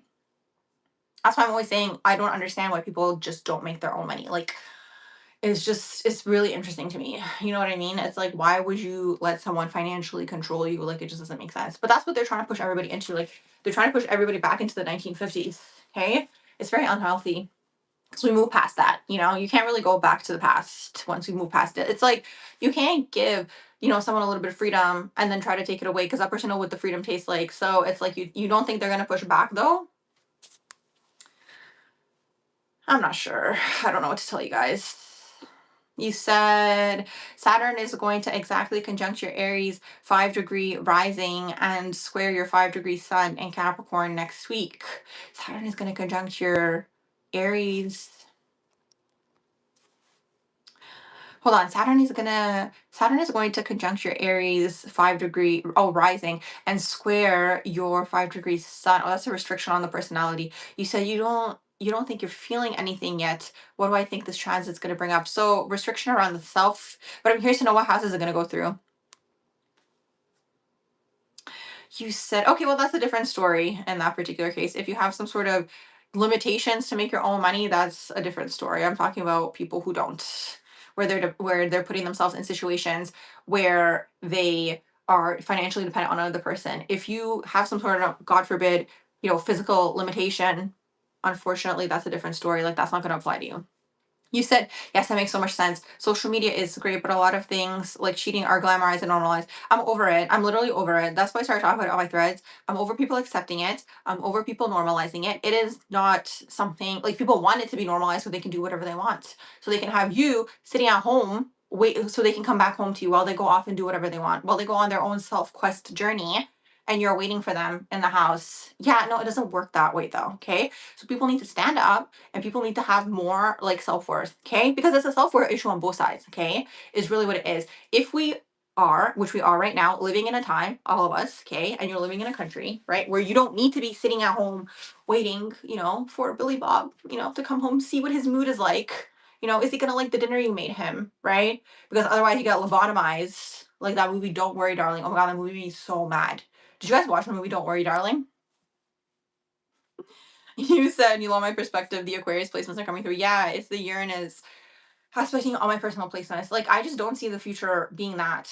Okay. It's like, and it's what I'm trying to say. Even people, when they think they're poly, it's like, you think you can actually deal with multiple people, multiple energies at the same time. Okay. Maybe that's you. Okay. But it's like the way that I see it, I just think that people don't know when something is done or, they're getting a benefit out of it. They want to keep that person still lingering there, waiting for them. Maybe this is why people sometimes don't give people closure too. They want you sitting there and they want you waiting with the hope of maybe, you guys will get back together or whatever, like all those twin flame stories. Oh my gosh, those when people start talking about the third party dynamics and the twin flame stories, like why are you allowing yourself though to be a side person in this dynamic? Like, do you know what I mean? And it's like all of that is still saying that the other party can change. Like this is normal behavior. Like this is biological. I'm so over people trying to say that things are biological. It's literally not biological. Okay. I'm not a scientist, but I know that it's not biological. It's like it's the way people are socialized. Okay. It's that. It's not biological this, biological. I'm so over people saying that. Go check out my threads. This was from maybe even last year, where I went on this whole ChatGPT investigation. And literally, even ChatGPT said it's not biology. So you know, I'm over it. I am over it. I'm over people accepting this because then no one's gonna change. People need to stand up. You guys need to develop stronger solar plexus chakras and like, be in your power, be in your truth. Because I'm telling you right now, if all the feminines literally closed up shop, okay, and were in their power, the world would change overnight. Okay. I'm saying that right now. I'm literally saying that right now. But it is what it is. You said Billy Bob. I know, speaking of, the actor Billy Bob, who was also very abusive toward his girl, you said Saturn on ascendant and your sun is in the 10th house. So conjuncting your ascendant and squaring your sun. Saturn is on the ascendant. Is that in your natal chart? Your regular natal chart? You said, how dangerous is Lilith in the fifth house? How dangerous is Lilith in the fifth house opposing Venus? You're going to be attracted to taboo relationships. Speaking of taboo relationships, you love my passion. I am passionate. Everybody should be more passionate. instead of like just being blobs in their house and like not doing anything about anything. I'm just like so over nobody doing anything about anything. And I'm over people being so accepting. Like certain things should not be accepted, okay? Especially if it deals with you being disrespected. Like that's the other thing too. Like I just don't understand. Again, I'm coming back to like the same rant. When you're just gonna be sitting there on standby like a puppy dog waiting for someone to be like, okay, yeah, no, no, I'm ready now. Like, why would you do that? Like, why would you put yourself in that situation? Like, I just don't understand. You know what I mean? I have literally cut friends off because of this type of behavior, or people who wanted to be side people to other people, or people like who engaged in this type of behavior. I'm like, they got cut. I'm not even joking. Like, I do not think that any of this should be normalized. Like, even in situations, for example, I knew someone who was like, "Oh, this person's separating from somebody else," and I'm like, "Okay, did you see the paperwork though? Like, is this legit? Did you ask around?" "Oh, I just asked the mutual friend." "Okay, but did you actually like look? Like, did you actually do the records? Because what I know is you're gonna come crying to me when the situation plays out in like the shadow sense, which I'm telling you right now I will, because you're not doing your background like search or like back search or whatever it's called, like getting more information. You know what I mean? Like, you know how, and it's like, I was gonna say, you know how simpler everybody's lives would be, like if they just like actually like turned on like their minds. And I was saying this on my threads too recently. I was like, if you're an overly empathetic person and you see how these people are acting like these days, everyone's exposing themselves is really what it is. And it's like you had the internet though, just like that girl who got scammed. She called that man a scammer. The girl who went viral like sometime last year, she called this man a scammer. She said he scammed her, but it's like she willingly engaged in the scam for like how long? Do you know what I mean? And it's like, did you not do a background check though? Like it's just like it's so common. It's like wow how common it is, you know? So it's like if you didn't do anything, this is where self-preservation comes in handy. Do you know what I mean? If you didn't do anything to try to like at least look into the situation a little bit deeper, interviews should be a thing too. Like people should be looking at people's references. You should be asking people's past relationships, because when a relationship ended with someone, you need to see like what was the reason that relationship ended. That's how I think. When someone's coming to me and telling me a sob story, like especially certain individuals, come to me and they tell me this whole sob story about how somebody left them or broke up with them, okay? And I know they're probably in the wrong, okay? I'm not trying to say anything gender specific, but I'm sure you guys know what I'm trying to say. They come to me and they're trying to tell me this whole sob story. I'm like, okay, though, what actually happened here? Like, there's two sides to every story, and then there's the truth, right? So three sides to every story. I'm sure you guys have heard. That's how I'm thinking, because I'm just like, something's not adding up here in this like story that you're like trying to sell me as like fake vulnerability right now, you know? Exactly, Pisces, Scorpio. Thank you. Thank you, thank you, thank you. You said currently financially dependent on a narcissistic father and it's hard to be freed. Can it be past life karma? I'm curious to know why. Are you younger? Like, are you underage? Do you live in a country where you can't work for yourself? I'm curious more about your situation. If you don't want to share here, you don't have to, I guess. I'm just curious to know. Yeah, no, that's exactly what it is. The shop needs to be closed. I'm telling you, all these wars would end if every single, okay, person with a shop, I'm really trying to keep it vague here because I'm like not trying to serve beef, okay? But if every single person with a shop, and those of you who know what I'm talking about, know what I'm talking about, close up shop in the world, okay? All of the issues in the world would be solved literally overnight. You know how fast the issues would be solved in the world if the shops were closed?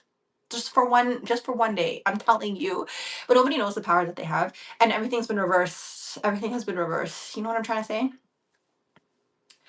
Do you know what I'm trying to say? The real ones are staying for the live here. So that's why I'm like going off right now. The other ones who like don't watch this far, it's like, they don't have to hear it. But it's okay, It's like the seed gets planted and then it just like kind of spreads. Let me see what you were saying up here. So originally you said Jupiter in Libra. Hold on, because there was something I asked you. You said Pisces conjunct with Sun, Pisces Mars conjunct Sun, and Mars in Pisces. You say you don't feel like the typical Pisces. And then I asked you what your Jupiter was in, and then you said Jupiter in Libra in the third house. Let me see. That's something I have to look at your whole chart. What's your Venus in if you're still in the chat? I'm trying to follow the trail. Okay, this is how you guys can get to the root of the energy, okay? So you guys can do this for yourselves in case you're not in the chat anymore because I went off. So you said you don't feel like a typical Pisces, right?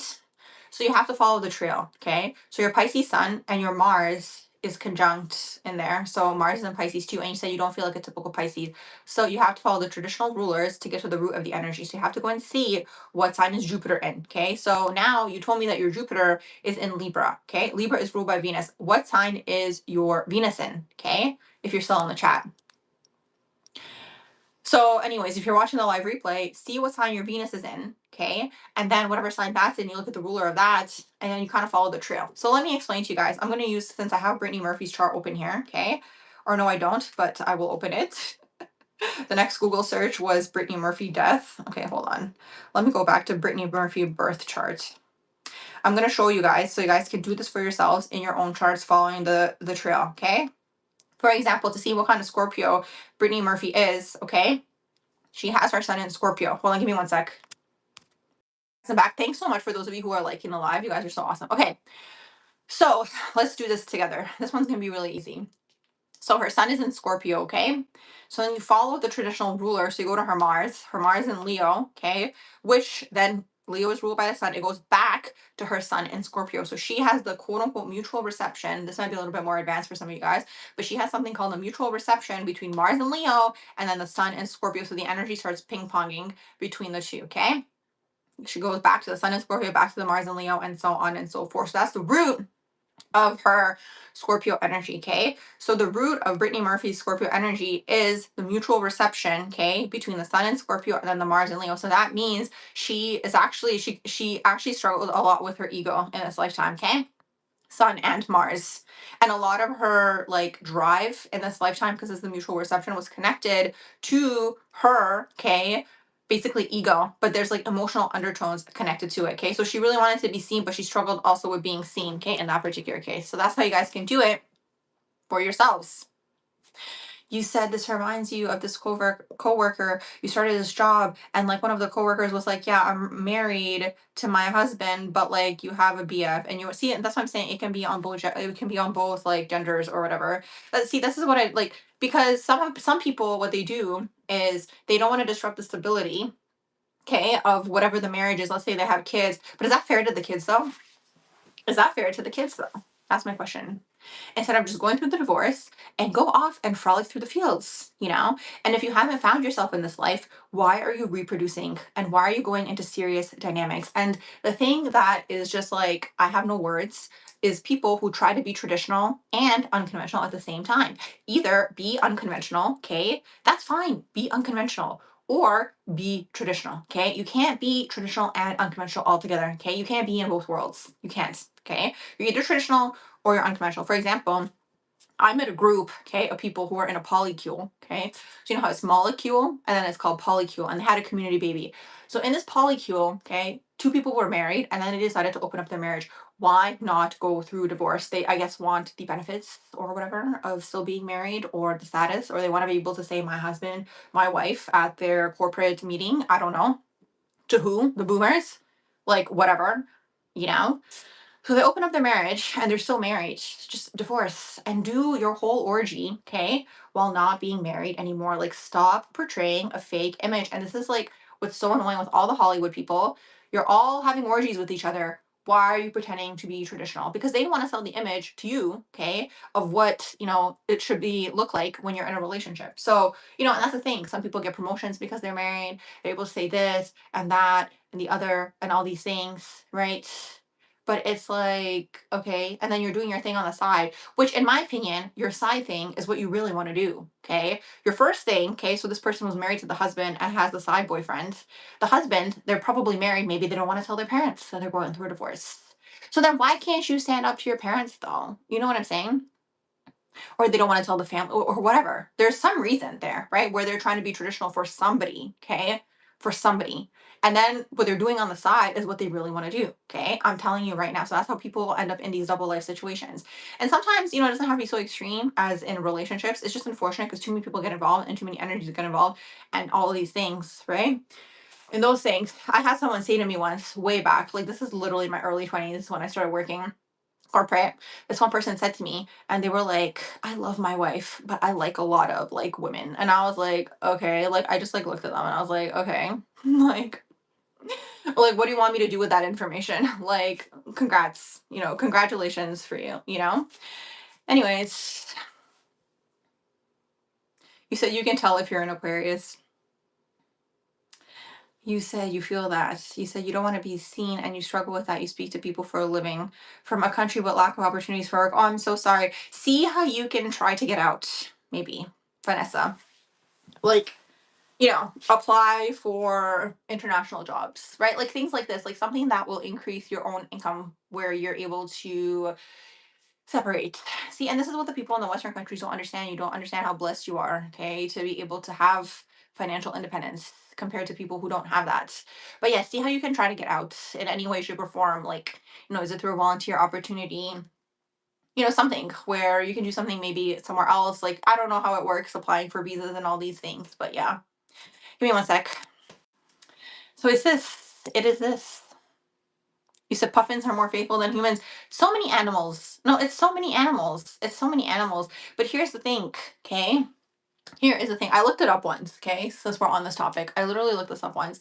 And I was like, are humans naturally polyamorous or are they naturally monogamous? And I think everyone thinks that when a relationship is done, they want to keep that and, instead of ending it. Like I think that that's where everybody like is lost in translation here, okay? I don't think people are poly. If you're still getting jealous, I literally saw this. Okay, so let me tell you guys about the polycule. Okay, so the polycule, I met these two people. One of them was a Gemini. The Gemini had multiple personalities, so I was like, okay, I can actually see this person being poly. Okay, they had all this Gemini in their chart. The other person was a Mars and Scorpio. And I say these things straight up to people, like I literally don't care. Okay, I said to the Mars and Scorpio, and I was like, you're not poly though. Like, you have Mars and Scorpio. Like, how does this work? Like, this person's literally triggering all of your insecurities, probably, right? And all of your issues, all of these fears. Anyways, they're like, no, no, it's fine. I told them both, they were both in front of me. I'm like, I don't think you're poly, like, I don't know what's going on here. But anyways, so then what ended up happening was I was basically explaining to them, like, okay, yeah, Gemini is, multiples and so on and so forth, fine, like, I can see it. But for the Scorpio, like Mars and Scorpio person, I'm like, I feel like this Mars and Scorpio person is trying to win the Gemini person over, which ends up being this whole ego death for the Scorpio energy. Like that's sometimes what can happen in the shadow too, right? So I'm like, okay, like, this isn't gonna work. Anyway, so then I ended up seeing at another event, I ended up seeing the poly Gemini person again. And the poly Gemini person was like, oh my gosh, the Mars and Scorpio person is blowing up my phone. I'm like, yeah, I literally told you guys. Like, that person's not poly though. Like they were in it for whatever their own ego driven reason was. My own interpretation, just being a psychic intuitive person, was that they were trying to win the Gemini person or change them or get them, the Gemini person, to just like pick them or like win in this dynamic. Like that was the Mars and Scorpio person, right? And the dynamic. And they're like, they're blowing up my phone. I'm like, I literally told you guys. Like I just looked at your charts for like 2 seconds and I'm like, this isn't gonna work. Like, anyways, so that's my conversation, or that's my story about that. You know? You said Jupiter is in Pisces, Venus is in the seventh house Taurus. You said, girl, you have Venus 12th house with South Node. You said this feels like you are what you attract placement. You said sucks because the past few men you had in your energy were financially unfortunate. You said, how can you remedy that? Yeah, unfortunately, you're going to see that in a chart too. When you attract, or they're attracted to you, financially unfortunate individuals. I'm trying to think what else is going on in there. I have to look at your whole chart. I'm curious about what is your seventh house ruler? What's your seventh house? Tell me the sign and tell me the seventh house ruler. You said this is missing. What's missing? Me going off about people living in denial and living lies. You said Scorpio can be vengeful though in the shadow. Maybe they think they can outdo them in being with others. Maybe there's a situation between them two specifically, like that could manifest. But between these two specifically, like the Scorpio person literally thought that, like just my interpretation of the energy when I met them. See, the time flies so fast. Like, was this 2022? Maybe 2023. Anyways, this is the polycule that had the community baby. When I say community baby, there was two people who had the baby, but like they were all raising the baby together. Which honestly, like that's not a bad idea. And that's the other thing too. Oh my gosh, don't get me started on the nuclear family. Okay, are we really going there today? Everyone's like the nuclear family's falling apart. Yeah, it wouldn't be falling apart if it actually worked though. Children used to be raised in communities. You know how they say it takes a village? Like they kind of have that on point. The community raising the baby, I guess. It's just whatever's going on in their romantic life is very questionable. Let's see. You said love talking about all this. Yeah, it takes a village. You said, what do I think about the US versus IRA and WAR? Yeah, so they're trying to energetically, okay, you don't have to keep typing it. I saw it the first time. They're trying to energetically like close some kind of portal, actually, is what's happening energetically, is really what it is. And they're obviously trying to like get the whole WAR started in the whole world. Like that's their end goal, is really what it is. Because how else are they going to reset their whole economic plan? That's what they're trying. But yeah, metaphysically, what's happening is like that part of the world. So that's why they're always attacking like the Middle East, you guys, is because that part of the world has specific types of portals that are just like they're good portals. Like they're basically portals where like entities are able to come in and out of. So like when they like basically create fear or anxiety, they're like bringing through like dark energies or entities through these portals. Is really what it is. It's also ley lines. Is also what it is. But yeah, there's something else there. It's like a metaphysical reason, because I was saying to you guys, this actually psychically came through one of my lives recently. Basically what was happening is like, okay, this is back in the day, people would talk about how there's like an energetic opening for a lot of souls to exit like the reincarnation loop. And then psychically I was seeing how they're like trying to close that energetically, is really what it is, because they're trying to bring in their whole like, transhumanism AI agenda. Which, by the way, you guys, AI uses so much water. Oh my gosh, do not let them fool you with the whole CLIMAT change BS. You said there's like a gate or something over there. Exactly. That's exactly what it is. Oh my gosh. See, I love having you guys here because you're all psychic too. There's something there. Like there's actually something there, because like why are they attacking DUBAI? I know that they're gonna say, like, they're gonna give you the surface level reason. They're gonna be like, oh, they're attacking how can I say these things in code? They're attacking like US buildings in DUBAI, which is like, it's really interesting to me that they picked like that specific area. And even psychically, oh my gosh, even psychically now I'm seeing there's something to do with the water. Did you guys hear about Gerald the dolphin? Did any of you guys hear that? You said Stargate. There's basically something there. There's something there, okay, energetically, there's something there that they are trying to close, hide, all of these things. It's like a portal, okay, basically. So that's actually what's happening, but they're going to give you all of their economic reasons. Oh, you guys didn't hear about the dolphin? Okay, so there was this whole story. Look it up, Gerald the dolphin. Now, some people are saying the story is fake, but I just find it interesting because it really picked up traction. So there's this whole Gerald the dolphin situation where some guy, okay, who like worked in that field with like water. I'm not sure exactly what he did, but some people are saying that this story never existed. So you guys, take it with a grain of salt, like look it up yourselves. But it's interesting. They basically said that this guy was kidnapped by these dolphins to go underwater to like build like an underwater city or whatever, and then he came back up, and then they said they didn't find any drugs in his system. They didn't find anything like drugs, hallucinogenics, like all these things, okay, hallucinogens, all these things, like they didn't find anything in his system, and they saw that in his lungs he had been underwater for an extended period of time. So it's this. So I just find it interesting. You said they think aliens are in the ocean. I just find it interesting that this story is coming out, because whether it's true or not, there's still something in the water.